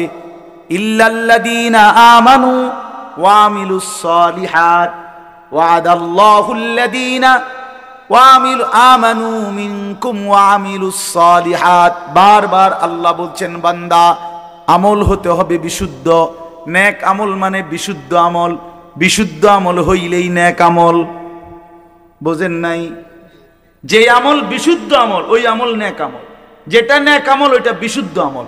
মানে বিশুদ্ধ আমল না হলে সেটা নেক আমল হয় না। নেক আমল হইতে হইলে বিশুদ্ধ আমল ছাড়া হবে না। হবে? হ্যাঁ হ্যাঁ, কোন সাধারণ থেকে সাধারণ মানুষের জন্য জমি দলিল করার নিয়ম যা, একেবারে উচ্চ শিক্ষিত ডক্টরেট ডিগ্রিধারী ব্যক্তির জন্য জমি দলিল করতে নিয়ম তা। কথা বলেন না কেন? দুনিয়ার নিয়ম বরাবর মিয়া, তার আখিরাতের নিয়মের ব্যাপারে বরাবর হবে না কেন? আপনারা ভুল করবেন না। আমি অনুরোধ করলাম, রাত গভীরে বললাম আপনাদেরকে, বয়স্ক চাচারা বাবারা, হায়াতের যেটুকু বাকি আছে এটুকু সময় কাজে লাগান, এটুকু সময় কাজে লাগান। 60 বছর আল্লাহর দেওয়া নিয়ামত। সকলকে আল্লাহ তাআলা 60 বছর পর্যন্ত হায়াত দেয় না বাবা। কোরআন শরীফে আছে, আল্লাহ বলেন অমিনকুম মান ইউতাওয়াফা মিন ক্বাবলু, অগণিত লোককেই আমি আল্লাহ বৃদ্ধ পর্যন্ত পৌঁছবার আগে আগেই মৃত্যু দিয়ে থাকি। হযরত ইবনুল জাওজি একজন বিশ্ববিখ্যাত মুহাদ্দিস আলেম ছিলেন। তিনি বলছেন, ইবনুল জাওজি তিনি যুবকদেরকে লক্ষ্য করে বলছেন, হে যুবক, তোমরা প্রত্যেকেই নিজ নিজ মহল্লার আশেপাশে হিসাব করে দেখো তোমার সমবয়সী কিশোর যুবক কতজন আর সমপরিমাণ বৃদ্ধ কতজন। তাহলে দেখবা তোমার সমবয়সী কিশোর যুবক যদি হয় 30 জন 50 জন, তো তোমার বাড়ি পাড়া মহল্লায় তার সাথে হিসাব করলে বৃদ্ধ হবে 2 জন 3 জন 1 জন। তাহলে বোঝা গেল অধিকাংশই যুবকই বৃদ্ধ হয় না, বৃদ্ধ হয় না। তিনি বলছেন, হাসান বসরি রহমতুল্লাহ আলাই, ইন্না যারআ কাদ তুরিকুল আহাতু ক্বাবলা আন ইয়াবলুগা। তিনি বলছেন, হে যুবক, তুমি লক্ষ্য রেখো, একটি গাছের মধ্যে ফল ধরবার আগে যেই ফুল ধরে যতগুলো, সবগুলো ফুল ফলে পরিণত হয় না। যতগুলো ফল বের হইছে সবগুলো পাকা পর্যন্ত যায় না, তার আগেই ঝরে পড়ে অগণিত। একটি আম গাছে যতগুলো মুকুল ফুল ধরে, ফুল বের হয়, সবগুলো বড় বড় আম হয়? বলেন না বাপ? ঝরে যায় অগণিত ফুল। এরপরে যেগুলো আম হয় ছোট ছোট, তো সবগুলো ছোট্ট আম বড় হইয়া পাকা পর্যন্ত পূর্ণ হয় না, ঝরেই যায় বেশি। থাকে কয়টা? অল্প। এজন্য মানুষের হায়াতে বৃদ্ধে পৌঁছবার আগে আগেই ঝরে যায় বেশি, কবরে চলে যায় বেশি। এটাই সত্য, এটাই বাস্তবতা। প্রত্যেক বাড়িতে বাড়িতে আছে। মানুষ বলে যে এই চাচা, এই দাদা আমগো বাড়ির মধ্যে হুজুর আর শেষ মুরব্বী। ঠিক কিনা বলেন না? চাচাই আর বাচ্চা রয়েছে, দোয়া করেন, জ্যাঠার জন্য দোয়া করেন, এরকম বলে না? আমাদের কাছে তো বলে। তো বাড়িতে তখন অনেক লোক আছে, ছেলে পেলে, কিন্তু বয়স্ক লোক আছে কয়জন? 1 জন 2 জন 1 জন। এই জন্য যুবক অনেক নওজোয়ান বর্ষ ভাইয়া, আমি অনুরোধ করলাম, দোস্ত আমার, বন্ধু আমার, নিজেরে নষ্ট করে দিও না বাপ, নিজেরে নষ্ট করে দিও না। দেখো ডানে বামে তুমি নষ্ট হয়ে গেলে, পচে গেলে কেউ নাই, কেউ নাই, কেউ নাই। কোনো চরিত্রহীনকে কেউ ভালোবাসে না, কোনো দুশ্চরিত্র, কোনো মদখোর, নেশাখোর, গাঁজাখোর, বাবাখোর, ইয়াবাখোর, ডাইলখোর, পুট্টাখোর, এই হারামিরে কেউ পছন্দ করে। কোনো সুদখোর, কোনো ঘুষখোর, কোনো কিস্তিওয়ালা, এরে কেউ পছন্দ করে না। কোনো হারামখোরকে কেউ পছন্দ করে। সামনে ভয়ের কারণে, ক্ষমতার কারণে, বাহাদুরির কারণে হয়তো কখনো কখনো সামনে যদিও কিছুটা ভদ্রতার দেখায়, কিন্তু পিছনে অভিশাপ দেয়। তোর উর্ফে খোদার গজব পড়ো, এমনে বলে, তোর উর্ফে আল্লাহর লানত পড়ো, তুই মানুষের সম্পদ কুক্ষিগত করস, এই কথা বলে। তো বেটা কি টাকা কামাইলি, কি বাড়ি করলি বেটা, টাইলস লাগাইলি, মানুষ তোরে অভিশাপ দেয় বেটা। এক চাইতে এই জিন্দেগির চাইতে মরে যাওয়া ভালো বেটা, মরে যাওয়া ভালো হারামখোর বেটা। এই জন্য বাপ, কোন নাফরমানকে কেউ পছন্দ করে না, কোন জালেমকে কেউ সম্মান করে না, মহব্বত করে না। আল্লাহ তাআলা আল্লাহর নজর থেকে, বিশ্বাস করেন যে আল্লাহর নজর থেকে সরে যায় প্রত্যেক পাপী, নাফরমান পাপী আল্লাহর দৃষ্টি থেকে, আল্লাহর রহমের দৃষ্টি থেকে সরে যায়। আর আল্লাহর নজর থেকে সরে যায় যে আল্লাহর কসম গোটা মাখলুক তাকে নিন্দাই করে, মালউন হয়, সমস্ত সৃষ্টির কাছে সে অভিশপ্ত। আল্লাহর রহমের নজর যার উপরে পড়ে তারে গোটা সৃষ্টি ভালোবাসে। ইন্নাল্লাযীনা আমানু ওয়া আমিলুস সালিহাত সায়াজআলু লাহুমুর রাহমানু ওয়ুদ্দা। আল্লাহ বলে নিশ্চয়ই যারা ঈমানওয়ালা হলো এবং সমস্ত নেক আমল বিশুদ্ধভাবে করলো, আমি আল্লাহ আমার গোটা সৃষ্টি জগতের মধ্যে তার জন্য আমি নিজে ভালোবাসা দিয়ে দেব। ভালোবাসা দিয়ে, ভালোবাসা জোর করে আদায় করতে হয়। মহব্বত আল্লাহর পক্ষ থেকে, মহব্বত আপনাদের সাথে আমাদের ভালোবাসা আল্লাহর পক্ষ থেকে, ঠিক কিনা বলেন না? আল্লাহর পক্ষ থেকে, আল্লাহর পক্ষ, আল্লাহর পক্ষ থেকে। আপনাদের কারোর সাথে আমাদের কারো কোনো লেনদেন নেই, আমার কোনো লেনদেন নাই আপনাদের সাথে, আর্থিক কোনো লেনদেন নাই। এখানে একজন লোকের সাথে আছে কোনো লেনদেন, কিন্তু মহব্বত আছে, ঠিক কিনা বলেন? আছে না মহব্বত? এই ভালোবাসা আল্লাহর জন্য, এই ভালোবাসা আসমানওয়ালার পক্ষ থেকে, আসমানওয়ালার পক্ষ থেকে। আল্লাহ আমাদেরকে উত্তম ভাবে বুঝবার তৌফিক দান করে। চলেন এই আয়াতগুলোর তর্জমা শুনাই, তাইলে এই কথা শেষ। এই সূরাটার নাম হলো সূরা দাহার। দাহার কোরআনুল কারীমের 29 নম্বর পারা 76 নম্বর সূরা কোরআনুল কারীমের। এই সূরার মধ্যে মোট 30টা আয়াত, আমি মাত্র 5টা আয়াত পড়ছি। অল্প একটু সময়ে 5টা আয়াতের সংক্ষিপ্ত তর্জমা শুনাই ইনশাআল্লাহ, তাইলে আমাদের কথা শেষ হবে। আগে একটা কথা শুধু আমরা বুঝি, একসাথে আমি মুখে বলে নেই, তাহলে তর্জমা করলে সহজ হয়ে যাবে ইনশাআল্লাহ। সূরাটার নাম হলো সূরা দাহার। দাহার মানে হলো যুগ। আমরা যে বলি যুগ যুগ ধরে, এই যুগ, এই যুগ বলে আর কি, সময়ের একটা অংশকে কি বলে? যুগ বলে। এই যুগ দাহার। এই সূরাটার 30টা আয়াত। এই সূরাটার একটা বৈশিষ্ট্য হলো কোরআনুল কারীমের এই সূরাটার মধ্যে, পুরা কোরআনের মধ্যেই আল্লাহ তাআলা জান্নাতের অনেক বর্ণনা দিয়েছেন। একটু আগে আমি আইসা শুনতেছিলাম মাওলানা আব্দুল হক ভাই শেষ যে অংশ কথা বলতেছেন জান্নাতের কথাই বলতেছিলেন, জান্নাতের তেলাওয়াতের কথা বলতেছিলেন, ঠিক না? হ্যাঁ, হযরত দাউদ আলাইহিস সালামের কণ্ঠে তেলাওয়াত।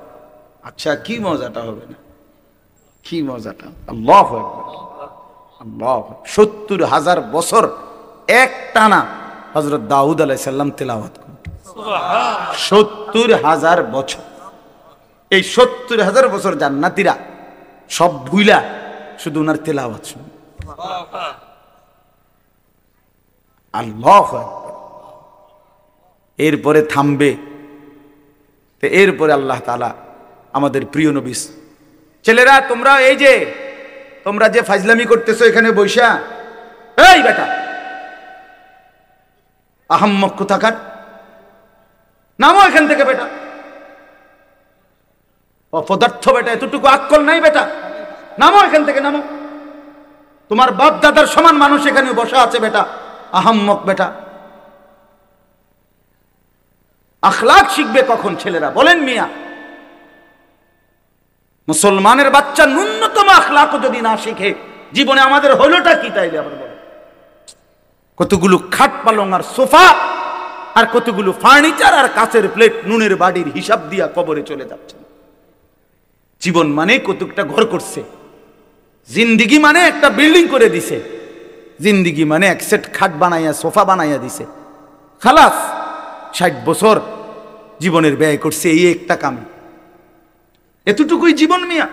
সন্তান যদি আখলাক না শিখে, স্ত্রী যদি পর্দানশীল না হয়, ছেলেটা যদি নামাজি না হয়, মেয়েটা যদি পর্দানশীল না হয়, খাট পালং আর এই সোফা ফার্নিচার দিয়া হবে কি? কি হবে মিয়া? 10 বছরের ব্যবধানে, 20 বছরের ব্যবধানে একটা ফার্নিচারও আমনে মইরা 20 বছর পরে কবর থেকে উঠা আমনের ঘরে আইসা ঢুইকা দেখেন আমনের আমলের বানানো কিচ্ছু নেই, কিচ্ছু নাই। আমার দাদা 10 গ্রামের মধ্যে জমিওয়ালা ছিলেন। আমার দাদার ফসলের জমি ছিল অনেক, হালের বলদ গরু ছিল অনেক। আমার দাদা সম্পদশালী ছিল, আমার দাদার বিরাট বাড়ি ছিল। দাদা মৃত্যুর 12 বছর গোনা, 12 বছর পরে আমি আমার জ্যাঠা, আপন বড় জ্যাঠারে বলছিলাম একদিন, জ্যাঠা আমার দাদার রেখে যাওয়া স্মৃতি হিসাবে বাড়িতে আমার দেখাইবার মতো কিছু আছে কিনা, একটা নুনের বাটি বা কাচের প্লেট বা কিছু একটা আমার কুদ্দুরি দেখান। আমার জ্যাঠা কাঁইদা দিছিল, কাঁইদা বলছিল, ভাতিজা তোরে দেখাইবার মতো কোনো কিছুই আমার বাবার স্মৃতি আমার কাছে নাই। মাত্র 12 বছর, এর নাম দুনিয়া। আমি ধোকার এই দুনিয়ায় কিচ্ছু রাখে না, কিচ্ছু রাখে না। শুধু শুধু মুসলমান আমরা, ছেলের নজর নাই, মেয়ের নজর নাই, কি করে না করে পোলা ফাইন হেবড়া হেবড়া পয়সা কামায়, হেবড়া শুধু ঘরে বানায়, হেবড়া শুধু ফার্নিচারে কেনে, আর পোলাও মানুষ, মেয়েও মানুষ। 365 দিনে খোদার একটা বছরে কোনোদিন ফজরের নামাজ পড়ে না। এত বড় জানোয়ার মুসলমানের ঘরে ঘুমায় কেমনে বেটা? তার যদি বাপ থাকে, তার যদি মা বাইচা থাকে, যদি মা বাইচা থাকে, যদি বাপ বাইচা থাকে, এই সন্তান এত বড় জানোয়ার হইল কেমনে? তুই কোন মার ঘরে জন্ম নিলি না ফরমান? তুই কোন বাপের ঘরে জন্ম নিলি? কোনদিন ফজরের নামাজ পড়স না হাইওয়ান, তুই পৃথিবীতে আসলি কেন? কে তোরে বানায়? তো কুকুর বিড়ালের জিন্দিগি, এটা তো জন্তু জানোয়ারের জিন্দিগি। জীবনের হিসাবে তো মিলাইতে জানেন না। ভাতের থালা কতুড়ি ভাত খাইতে লিস ভালো, খাইয়া পড়িয়া ভালো আছে, খাইয়া পড়িয়া মানুষ ভালো থাকে না। ভালো থাকা হয় ইমানে আমলে, নামাজে রোজায় ইবাদতে আমলে ভালো থাকে। খাইয়া পড়িয়া ভালো থাকার কিছু নাই। খাইয়া পড়িয়া আমরা চাইতে জন্তু জানোয়ার আরো বেশি খায়। একটি হাতি একদিনে 250 কেজি খাবার খায়, গবেষকদের 250 কেজি, 90 লিটার পানি পান করে। এটা বইতে আছে, গবেষকদের কথা। 90 লিটার পানি পান করে একটা হাতি একদিন। তো পৃথিবীতে কতগুলো হাতি? সারা বাংলাদেশে কতগুলো হাতি? সারা পৃথিবীতে কতগুলো হাতি? তার আল্লাহর দুনিয়া, আল্লাহর দেওয়া রিজিক ওরা কি পরিমাণ ভক্ষণ করছে, আমরা সেই তুলনায় কিছু খাই মিয়া? কি খাই আমরা? কি খাই আমরা? এই জন্য দয়া করে রাগ হইয়েন না, বুঝাইতে চাইলাম। ছেলেদের দিকে নজর দেন, মেয়েদের দিকে নজর দেন। সংসারে মানুষ হলো আসল। মানুষ নষ্ট হইয়া গেলে ফার্নিচার দামি হইলে লাভ কি? ছেলে মেয়ে চরিত্রহীন হইলে খাটটা তো মজবুত, কিন্তু ছেলেটা তো ওই খাটে শুইয়া সারা রাত উলঙ্গ ছবি দেখে। ঘরটা তো বিল্ডিং এর বুঝলাম, টাইলসও বুঝলাম, তো মেয়েটা তো সারা রাত আরেকটা ছেলের সাথে অবৈধ প্রেমের আলাপ করে। তাহলে আপনার জীবনের অর্থ কি বাবা? এই জীবনে বেঁচে থাকার লাভ কি? আল্লাহ আমাদেরকে মাফ করে দেন। এজন্য আমি বলতেছিলাম এই সূরাটার নাম হলো সূরা দাহার। অর্থ হলো ওই যে বললাম যুগ। এই সূরার মধ্যে একটা বৈশিষ্ট্য হলো আল্লাহ তাআলা এই সূরার মধ্যে জান্নাতের বর্ণনা, পুরা কোরআনের মধ্যে জান্নাতের বর্ণনা আছে, তবে এই সূরার মধ্যে সবচেয়ে চমৎকার, মানে লম্বা এবং খুব হৃদয়গ্রাহী আকর্ষণীয় ভঙ্গিমায় আল্লাহ তাআলা জান্নাতের বর্ণনা দিয়েছেন এই সূরার মধ্যে। মানে জান্নাতের মেহমানদারিটা কেমন হবে আল্লাহ, এটার একটা অসাধারণ বর্ণনা দিয়েছে। আপনি শুনলে পুরাটা সূরা এক্ষণ যাইতে মন চাইবে, জানেন? এক্ষণ যদি আপনার লগে গাড়ি যাই, যদি ফতে জান্নাত পাই নাই মেলাম, এতটা শুনবে। সুবহানাল্লাহ, সুবহানাল্লাহ। তো জান্নাতের বর্ণনা আল্লাহ তাআলা এই সূরার মধ্যে অত্যন্ত আকর্ষণীয় ভঙ্গিমায় পেশ করেছেন। তো রাসূলুল্লাহ সাল্লাল্লাহু আলাইহি ওয়াসাল্লামের উপরে যেদিন এই সূরাটা নাজিল হয়, মানে যেদিন এই সূরা নাজিল হচ্ছিল, তখন নবীজির সামনে কয়েকজন সাহাবী বসা ছিলেন। এর মধ্যে একজন সাহাবী ছিলেন সামনে বসা, উনি একদম কালো চেহারা, হাবশি, কালো মানুষ, রাসূলুল্লাহ সাল্লাল্লাহু আলাইহি ওয়াসাল্লামের সাহাবী। তো এই টাইমে সাহাবীদের সামনে, নবীজির সামনে বসা, কথাবার্তা বলতেছেন। ঠিক এই টাইমে হযরত জিবরাইল আলাইহিস সালাম নবীজির কাছে আসলেন। তো নবীজি সাল্লাল্লাহু আলাইহি সাল্লামের কাছে জিবরাইল যখন আসতেন কোরআন নিয়া, মানে ওহী নিয়া, তখন আল্লাহ নবী সাল্লাল্লাহু আলাইহি ওয়াসাল্লামের চেহারা মোবারক বদলে যেত। চেহারার রঙই পাল্টায় যায়। তো সাহাবাই কেরাম চেহারার দিকে তাকাইলেই বুঝতেন জিব্রাইল আসছে। কে আসছে? এমনিতে আমাদের প্রিয় নবী সাল্লাল্লাহু আলাইহি সাল্লাম তিনি গোটা কায়নাতের সবচেয়ে সুন্দর, সবচেয়ে সুন্দর। মুহাদ্দিসিনে কেরাম বলে, কিতাবের মধ্যে আছে, আল্লাহ তাআলা অর্ধেক সৌন্দর্য, এই সৃষ্টি জগতের অর্ধেক সৌন্দর্য আল্লাহ তাআলা ইউসুফ আলাইহিস সালামকে দান করছেন, আর বাকি অর্ধেক সারা সৃষ্টিকে দিয়েছেন। বুঝেন নাই? এই বাকি অর্ধেক সৌন্দর্য দিয়া গাছ এত সুন্দর, ফুল এত সুন্দর, ফল এত সুন্দর, মাছ এত সুন্দর, পাখি এত সুন্দর, হাজারো নারী এত সুন্দর, আসমান এত সুন্দর, জমিন এত সুন্দর, এগুলো হলো অর্ধেক। আর ইউসুফ আলাইহিস সালাম একাই অর্ধেক। আচ্ছা বেটা কি সুন্দর আছিল, বেডিরা যে দৌড় দিছে না পাগল হইয়া, এইটাই তো বহুত কথা। তো ইউসুফ আলাইহিস সালাম অর্ধেক সৌন্দর্য আল্লাহ দিছেন, আর বাকি সৃষ্টি জগৎকে আল্লাহ তাআলা অর্ধেক সৌন্দর্য দিয়েছেন। এটা নবীজি বলছেন সাল্লাল্লাহু আলাইহি ওয়াসাল্লাম। তো মুহাদ্দিসিনে কেরাম ব্যাখ্যা করছে যে নবীজি তো দুই ভাগ করে দিলেন, অর্ধেক বললেন ইউসুফকে দিছে আল্লাহ, অর্ধেক সৃষ্টি জগৎকে। তো তিনি নিজে বুঝেন নাই, মানে উনি নিজের ব্যাপারে তো কিছু বললেন না, ওনার সৌন্দর্যটা।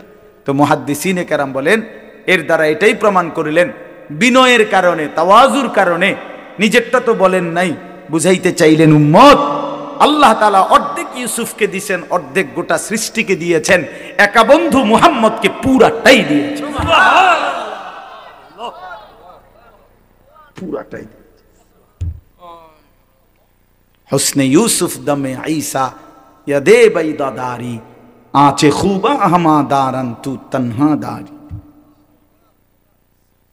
আল্লামা ইকবাল বলে, হে নবী মুহাম্মদ সাল্লাল্লাহু আলাইহি সাল্লাম, ১৬ লক্ষ আম্বিয়ার যত গুণ, সৌন্দর্য, বৈশিষ্ট্য একটা একটা করে যদি তালাশ করি আপনার মাঝে, আপনি একাই সব। তু তনহা দারি, আপনি একাই, তনহা মানে একা, আপনি একাই সব। সব রং, সব ঢং, সব সৌন্দর্য, সব গুণ, সব সিফাত আপনার মধ্যে, আপনার মধ্যে। কি পরিমাণ সুন্দর ছিলেন নবীজি, সুবহানাল্লাহ, কি পরিমাণ সুন্দর ছিলেন। হযরত আয়েশা রাদিয়াল্লাহু তাআলা আনহা একদিন বলছিলেন, দুনিয়াবাসী শুনছি ইউসুফ আলাইহিস সালামের সৌন্দর্য দেখে মহিলারা নাকি হাত কাইটা ফেলছে। আমার স্বামীর সৌন্দর্য যদি এক নজর দেখতো, বেটিরা কলিজা কাইটা ফেলত। আসারনা বিতাকতিইস সুদুরি আলাল ইয়াদ, তাহলে ওই নারীরা হাতের বদলে নিজেদের কলিজা কাইটা ফেলত, জান দিয়ে ফেলত, জান। এবং সাহাবায়ে কেরাম তো রাসূলুল্লাহ সাল্লাল্লাহু আলাইহি ওয়াসাল্লামের মহব্বতে অগণিত সাহাবী, অনেক সাহাবী জান দিয়ে দিয়েছে। নিকল যায় দম তেরে কদমোं के नीचे यही दिल की हसरत यही दिल की आरज़ू है। হ্যাঁ, সাহাবায়ে কেরামের মানসিকতাই ছিল যে হে প্রিয় বন্ধু, হে প্রিয় নবী, আপনার কদমের নিচে জীবন দিয়ে দিলাম, এটাই দিলের তামান্না ছিল, এটাই দিলের আফসোস ছিল, আফসোস ছিল। তো আল্লাহ নবী সাল্লাল্লাহু আলাইহি সাল্লাম সাহাবীদের সামনে বসা, তো জিবরাইল আসলেন, কোরআন নাজিল করলেন। নবীজি সাল্লাল্লাহু আলাইহি সাল্লাম, জিবরাইল যখন চলে গেলেন, তো আল্লাহ নবী সাল্লাল্লাহু আলাইহি ওয়াসাল্লাম এবার এই উপস্থিত সাহাবীদের কাছে এই সময়ে জিবরাইল এই সূরাটাই নাজিল করছেন, ৭৬ নম্বর সূরা, ২৯ নম্বর পারা, সূরা দাহার। কি নাম? এই সূরাটা মাত্র ৩০টা আয়াত, ছোট সূরা। এই সূরা নাজিল করলেন, আল্লাহ নবী শুনাইলেন সাহাবীদেরকে। এই শুনাইছে যে এই জান্নাতের এমন বর্ণনা এই সূরার মধ্যে, বললাম না এতটা সুন্দর, এতটা হৃদয়, কলজা সুদ্ধা লাইরা ফেলে। এইটা শুই না নবীজির জবানে, ওই যে সামনে যে একজন বললাম কালো রঙের সাহাবী ছিল, সাদা সিধা মানুষ, এমন কোনো উল্লেখযোগ্য না উনি, কিন্তু উনি রাসূলুল্লাহ সাল্লাল্লাহু আলাইহি সাল্লামের জবানে এই সূরার তেলাওয়াত শুই না, জান্নাতের বর্ণনা শুই না, একটা চিৎকার মারছে। এক চিৎকারে ওইখানেই তাফসীরে কুরতুবীতে লিখছে, ওইখানেই তিনি ইন্তেকাল করছে, সাথে সাথে জান দিয়ে ফেলছে। জান্নাতের আশা, জান্নাতের আগ্রহে।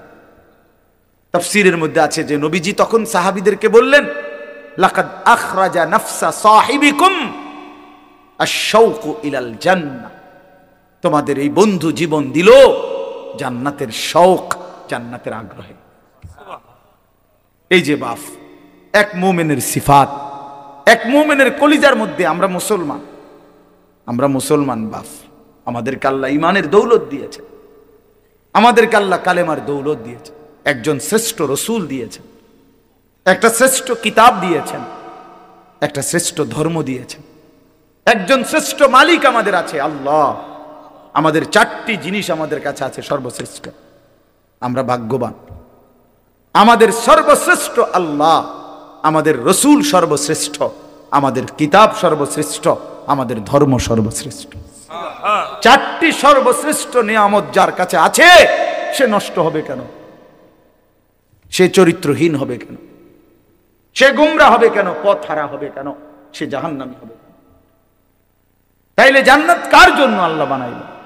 আল্লাহ বলেন, বান্দা বলবেন, বিশ্বাস করেন, কোরআন শরীফে আছে, ফাবি আইয়ি হাদিসিন বাদাহু ইউমিনুন। আল্লাহ জিজ্ঞেস করেছে, বান্দা 23টা বছরে আমি 30 পারা কোরআন, আমার সর্বশ্রেষ্ঠ কথাগুলো নাজিল করলাম, এরপরে এর চাইতে দামি আর কোন কথা বললে, এর চাইতে দামি আর কোন কিতাব নাজিল করলে তুমি বান্দা আমার কথা বিশ্বাস করতা? কি বলবেন ভাই? একটু ভাবেন। কষ্ট করছেন আপনারা, রাত্র হয়ে গেছে, আমি শেষ করে দিচ্ছি। একটু ইনসাফের সাথে বলেন। কতবার বলছে একজন মালিক, তিনি আমাদের গোটা কায়নাতের, তিনি কতবার বললেন আকিমুসসালাহ, আকিমুসসালাহ, আকিমুসসালাহ, আকিমুসসালাহ, আকিমুসসালাহ। এরে বান্দা, নামাজ পড়ো, নামাজ পড়ো, নামাজ পড়ো, নামাজ পড়ো, নামাজ পড়ো। ইত্তাকুল্লাহ, ইত্তাকুল্লাহ, ইত্তাকুল্লাহ, ইত্তাকুল্লাহ। এতবার বললেন আল্লাহকে ভয় করো, গুনাহ ছাড়ো, গুনাহ ছাড়ো, গুনাহ ছাড়ো। ফাত্তাকুন্নার ওয়াত্তাকুন্নার, জাহান্নাম থেকে বাঁচো, জাহান্নাম থেকে বাঁচো। খোদার কসম বাপ, আল্লাহ হাসরের ময়দানে জিজ্ঞেস করবে আমাদেরকে, বান্দা আর কেমনে বললে, কতবার বললে, আর কোন কথা বললে তুমি আমার কথা বানতা? বলো না ভাই, নওজোয়ান ছেলে তোমরা বলো ভাই, যারা এক ওয়াক্ত নামাজ পড়ো না, কেন পড়ো না ভাই? কেন পড়ো না ভাই? বলো না ভাই। আল্লাহর কতবার বললে তুমি শুনতা? ওফ, ও আল্লাহ জিজ্ঞেস করে। তাফসীরের মধ্যে আছে, ওলামায়ে কেরাম বলে রাসূলুল্লাহ সাল্লাল্লাহু আলাইহি সাল্লামও জিজ্ঞেস করে হাসরের মধ্যে, যে উম্মত জানো তুমি 23টা বছর একটানা দিবা নিশি আমি কাঁদছি, আমি কাঁদছি উম্মত 23 বছর। নবী সাল্লাল্লাহু আলাইহি সাল্লাম জিজ্ঞেস করবে আমাদেরকে, 23টি বছর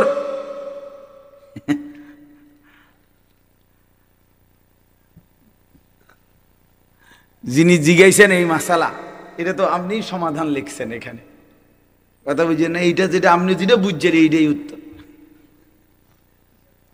বুঝছেন নি কথা?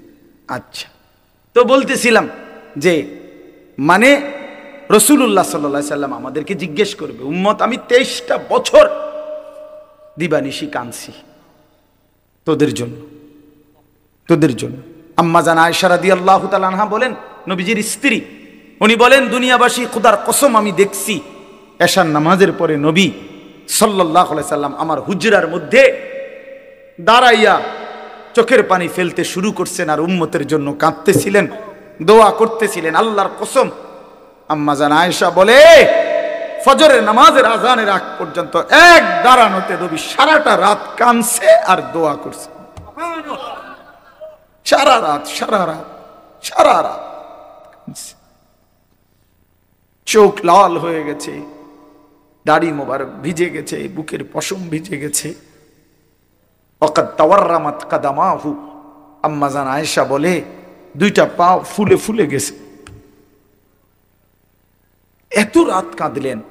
নবীজি বলবেন, উম্মত আমি সারা রাত কাঁদছি, তায়েফের পাথরের আঘাতে আমার পিঠ ছিদ্র করে ফেলছি, ক্ষুধার কষ্টে উম্মত আমি পেটে দুইটা পাথর বাঁধছি, উহুদের দান দান শহীদ করা রক্তে বেহুশ হয়ে আমি পড়েছিলাম লম্বা সময়। এত কষ্ট সইলাম, এত কাঁদলাম, এত রক্ত ঝরাইলাম, আর কত কাঁদলে, কত রক্ত ঝরাইলে উম্মত তুমি আমার কথা মনে পড়তো? বলে জিজ্ঞেস করে আমার ভাই, আমি বলে গেলাম। নিজেদেরও ব্যস্ততা একটু বেশি এখন, এই জন্য বারবার আসতে, আমি তো কত আসছি আপনাদের এখানে, আশেপাশে কত মাহফিলে আসছি, ব্যক্তিগত অনেক ব্যস্ততা, কাজে কর্মের অনেক, বয়সের কারণে অনেক আলাদা মাহফিল ছাড়াও অনেক ছোটখাটো অনেক কাজ করতে হয়, যার কারণে তো কুলাইতে পারি না, বারবার আসে। আপনাদেরকে মনে করাই দিলাম। নবীজি জিজ্ঞেস করবে উম্মত, আমি আর কত কাঁদলে, কতবার আমি রক্ত ঝরাইলে আমার কথা মনে পড়তো, কতবার 30 বছর ধরে মিথ্যা বললা, কখনোই হারাম ছাড়লা না, আমার কথা মনে পড়ে নাই? 60 বছর বয়স উম্মত, সেই পর্যন্ত টানা বিড়ি সিগারেট খাইয়া গেলা, আমার কথা মনে পড়ে নাই? তুমি জানো না আমি দুর্গন্ধ পছন্দ করতাম না? আজীবন ব্রাশ করে গেলা, কোনোদিন মেসওয়াক করার কথা মনে পড়লো না? সারা জীবন ডাইনিং টেবিলে খাইয়া গেলা, কোনোদিন দস্তরখানের কথা মনে পড়লো না? 30 বছর ধরে উম্মত দিবানিশি প্রতিনিয়ত দাড়ি কাইটা গেলা, এভাবে যে বারবার দাড়ি কাটলা, আমার কথা কখনোই মনে পড়ে নাই? আমি যে পেটে পাথর বাঁধছিলাম, আমি যে তায়েফের পাথরের আঘাতে পিঠ চালনির মতো ছিদ্র করে ফেলছিলাম, হ্যাঁ, আজ কার কাছে আসছো সুপারিশের জন্য? সুপারিশের কি কোনো নিয়ম কানুন নাই? আপনি কি ভাবছেন চাচা বাপ? আপনাদেরকে বলেন, বলেন নবীজি সাল্লাল্লাহু আলাইহি সাল্লাম যে সুপারিশ করবে হাশরের ময়দানে, এটা তো ঠিক, 100 ঠিক, কিন্তু এটার কি কোনো নিয়ম কানুন নাই? হ্যাঁ, কোনো কাগজপত্র নাই, কিছুই দেখবে না নবী নাকি? কথা বলেন না কেন? কিছুই দেখবে না তো তবে কি হিসাব করছে বুঝছেন? যদি কোনো হিসাবই না থাকে, কিছুই না থাকে, তো ডান কাঁধে বাম কাঁধে ফেরেশতা লিখলো কেন? আমলনামা রেডি করলো কেন? মিজানের পাল্লায় ওজন হবে কেন? ফুলসেরাত পার হইতে হবে কেন? এটি কি? এগুলো বেহুদা কথা নাকি? তো এই জন্য কোরআন শরীফে স্পষ্ট আছে, বহু নাফরমান পাপী, কোরআন শরীফে আছে, হাশরের ময়দানে আল্লাহ বলেন, ওমান আ'রাযা আন যিকরি ফাইন্না লাহু মাঈশাতান দানকা ওয়া নাহশুরুহু ইয়াওমাল কিয়ামাতি আ'মা। অসংখ্য নাফরমান যারা আমি আল্লাহকে ভুলে গেছিল, আমি আল্লাহ কিয়ামতের দিন তাদেরকে অন্ধ বানিয়ে উঠাবো। কি কোরআনের আয়াত কি না? ক্বালা রাব্বি লিমা হাশারতানি আ'মা ওয়া ক্বাদ কুনতু বাসীরা। নাফরমান বলবে হাশরের ময়দানে, রব্বুল আলামিন, এটা আপনি কি করলেন মাওলা? আমি তো দুনিয়ার জীবনে দেখতাম, আমি তো পুরাপুরি চোখওয়ালা ছিলাম, আজ আপনি আমারে কেন অন্ধ বানায়া উঠাইলেন? ক্বালা রাব্বি লিমা হাশারতানি আ'মা ওয়া ক্বাদ কুনতু বাসীরা। আল্লাহ তাআলা বলবেন, বান্দা, দুনিয়ার পুরাটা হায়াত তুমি আমারে ভুলে গেছিলা, আজকে হাশরের ময়দানে আমি আল্লাহ তোমাকে ভুলে গেলাম। কাযালিকা আতাতকা আয়াতুনা ফানাসিতাহা ফাকাযালিকাল ইয়াওমা তুনসা। বহুবার আমার আয়াত, বহুবার আমার বিধান মনে কি পড়ে বান্দা? কত লক্ষবার আজান হইছিল, 30 বছরে কত আজান শুনছিলা, কিন্তু আমারে একবারও সেজদা দাও নাই, বারবার ভুলে গেছো আমারে। 30 বছর মিথ্যা বলো, 30 বছর সুদের লেনদেন করেছো, 40 বছর ওজনে কম দিছো, কাস্টমার রে ঠকাইছো, 3 নম্বর মাল রে 1 নম্বর বলে গেছো। 30 বছর তোমার স্ত্রী কোনোদিন পর্দা করে নাই, মেয়েটা কোনোদিন পর্দা করে নাই, বিবি নামাজ পড়ে নাই। 30 বছর 50 বছর টানা লাগাতার তোমার ঘরে প্রতিদিন রঙিন টেলিভিশনে নাচ গান নর্তকীর ছবি নাটক সিনেমা চলতো, এইভাবে কেমনে আমারে ভুলে গেলা বান্দা? বাদদুগা খাওয়াইছি দেইখা মনে করছো আর কোনো হিসাব নাই? দুনিয়া তো আমি আল্লাহ খাইতে দেই, এটা তো আমি জন্তু জানোয়ারকেও দেই। কুলু ওয়া তামাত্তাউ কালিলান ইন্নাকুম মুজরিমুন। আল্লাহ প্রত্যেক নাফরমানকে ডাক দিয়ে বলে, নাফরমান, অল্প সময়ের জন্য আমার দুনিয়া খাও, ওয়াতামাত্তাউ, ভোগ করো, তবে মনে রাখো ইন্নাকুম মুজরিমুন, তুমি কিন্তু পাপী। সকালে 8টায় নাফরমান নাস্তা খাইতে বসছো, আল্লাহ বলে খাও, অসুবিধা নাই, বাধা দেব না, বান্দা খাও, কিন্তু মনে রাখিস বেঈমান ফজরের নামাজ পড়ো নাই। এটা শুধু মনে রাখো, পরে হবে, এখন খাও। রাতের 10টা বাজে নাফরমান খাইতে বসলা, আল্লাহ ডাক দিয়ে বলে, বান্দা খাও, অসুবিধা নাই, দুনিয়া এটা আমি কুত্তারেও খাওয়াই, দুনিয়া আমি কুত্তারেও খাওয়াই, তোরে খাওয়াবো না কেন বেটা? খা, ঠিক আছে খা, শুধু মনে রাখবি বেঈমান এশার নামাজ পড়ো নাই, হিসাব রাখছি। হ্যাঁ, ইন্নাকুম মুজরিমুন। আমি একটা ছোট্ট উদাহরণ দিলে বুঝবেন, মজার উদাহরণ। আমি কয়দিন আগে একটা জিনিস কিনছি এক লোকের থেকে 100 টাকা দামে। বেটায় কইছে 100 টাকা, আমি বলছি 80 টাকা দিবেন। হে কইছে রাজি হইছে।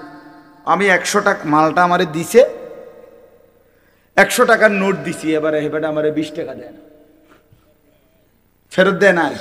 আমি বলছি তো 20 টাকা দেন, আপনি কইছেন রাজি হয়েছেন, হেতে দেয় না। তো পরে আমি বললাম 20 টাকাও নেন, 100 টাকা পুরাই নিয়ে যান, মনে রাখেন শুধু এর দূর যে 20 টাকা জুলুম করে নিছে। বুঝেন নাই কথা? আপনি শুধু এর দূর মনে রাখেন, পরে হইব, এটি কথা হইব, হাসরের ময়দানে এগুলো কথা হইব, আরো বহুত কথাবার্তা আছে। হাসরের ময়দান তো আর 1-1.5 ঘন্টার না, প্রথম দিনেই 50,000 বছর। তো একদিন কেউ একদিন করবোটা কি, কথাবার্তাই তো হইব। হাসরের ময়দানের একদিন কত?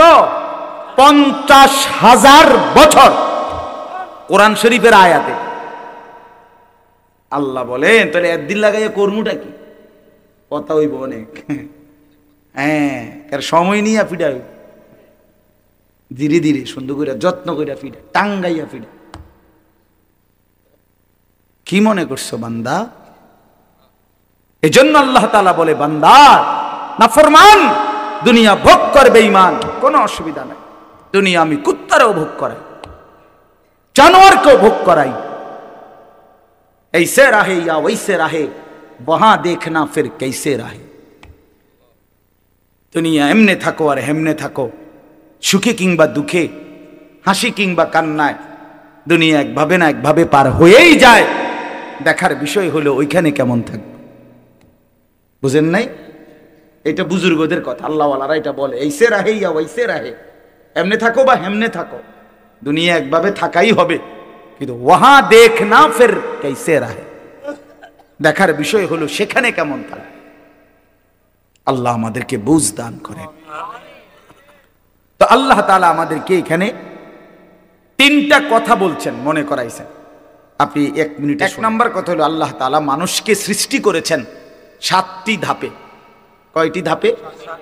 1 নম্বর মাটি, 2 নম্বর বীর্য, 3 নম্বর জমাট রক্ত, 4 নম্বর গোশতের টুকরা, 5 নম্বর হাড্ডির একটা খাঁচা মানে কঙ্কাল, 6 নম্বর গোশতের আবরণ মানে হাড্ডির কঙ্কালটার উপরে গোশত লাগাইছেন, 7 নম্বর রূহ ফুঁকে দিয়ে মায়ের পেট থেকে বের করছে।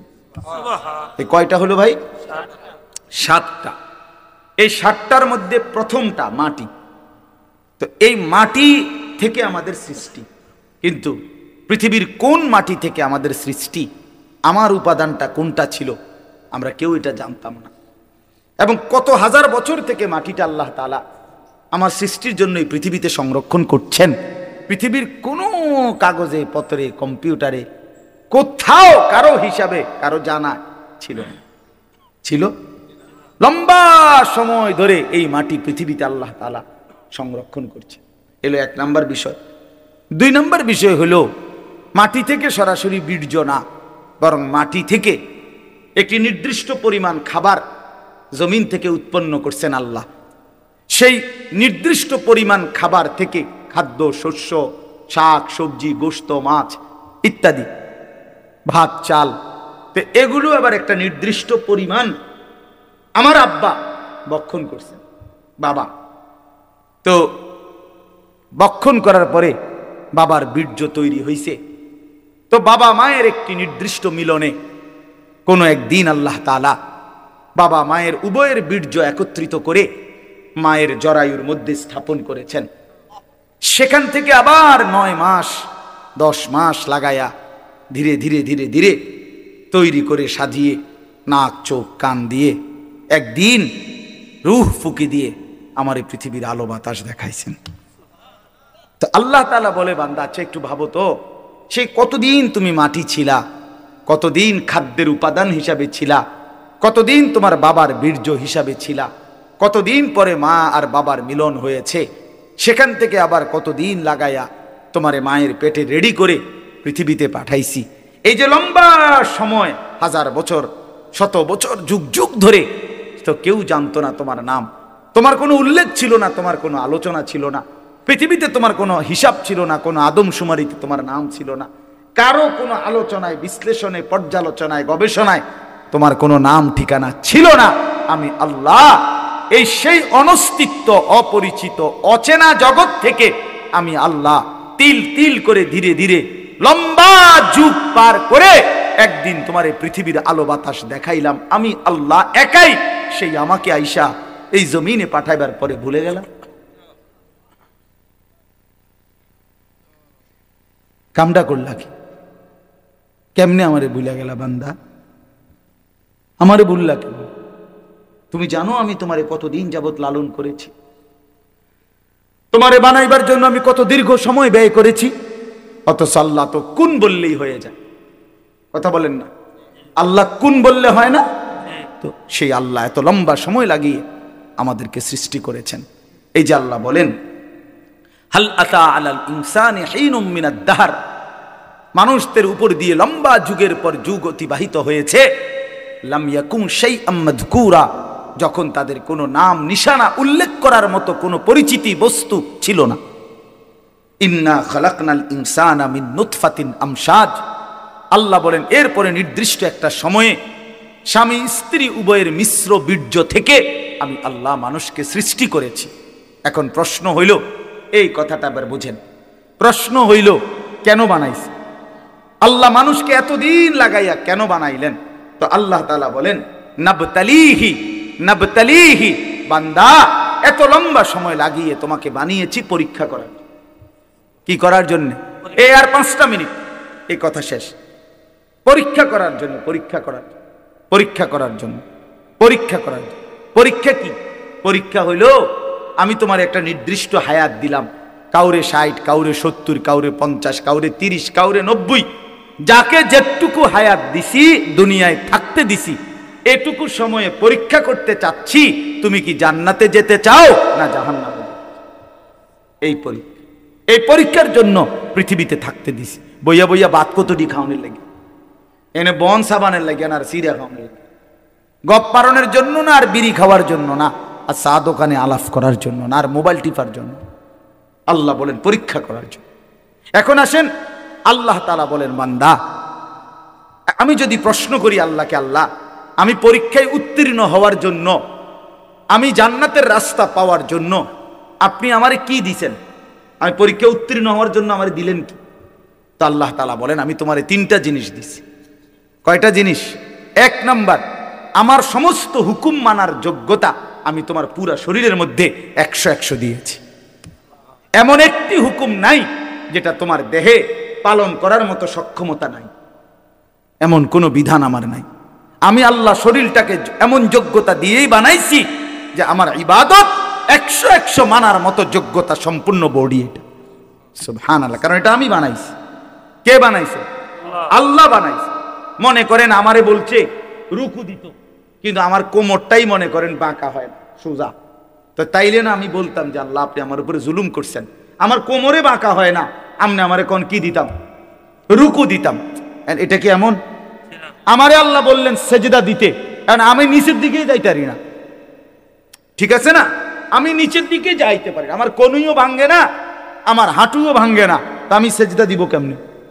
তো এমন যদি হতো তাইলে না আপনি বলতেন যে আমারে আল্লাহ তাআলা জুলুম করছে। কিন্তু আমাদের কি সেজদা দেওয়ার মতো সক্ষমতা জরিলের মধ্যে আছে? আছে কি না বলেন না কেন? রাত হইছে দেখে আমি বাড়াইতে চাচ্ছি না, বুঝাইতে চাইলাম আল্লাহ তাআলা আমাদেরকে ওযু, গোসল, নামাজ, রোজা, হজ, যাকাত, জিকির, তেলাওয়াত, দান, সাদাকা সমস্ত গুনাহ থেকে বাঁচার পরিপূর্ণ যোগ্যতা আমাদের শরীরের মধ্যে দিয়েই আল্লাহ আমাদেরকে বানিয়েছেন। এই জন্য আল্লাহ বলেন 1 নম্বরে ফাজআলনাহু সামিআম বাসীরা, আমি তোমাকে শুনবার জন্য কান দিয়েছি, দেখবার জন্য চোখ দিয়েছি। উদাহরণস্বরূপ দুইটা বলছে, উদ্দেশ্য পুরা দেহ আমি সাজিয়ে দিছি যাতে করে আমার সমস্ত হুকুম মানতে পারো, নিষেধগুলো ছাড়তে পারো। এমন একটা বলো যেটা তোমার শরীরের সাথে মানানসই না, মানানসই। নবীজির একটা তরিকা বলেন যেটা আপনার আমার দেহের সাথে মানানসই না, এমন কি আছে? এমন কিছু? 2 নাম্বার কি দিলাম? 2 আর 3 একসাথে, ইন্না হাদাইনাহুস সাবিলা। আল্লাহ বলেন শুধু শরীর দিয়া ছাইরা দেই নাই, বরং আমি তোমাদেরকে আমাকে মানবার জন্য রাস্তা, পথ দেখিয়েছি, রাস্তাও বলে দিয়েছি। তার মানে তাফসীরে লিখছে 2টা।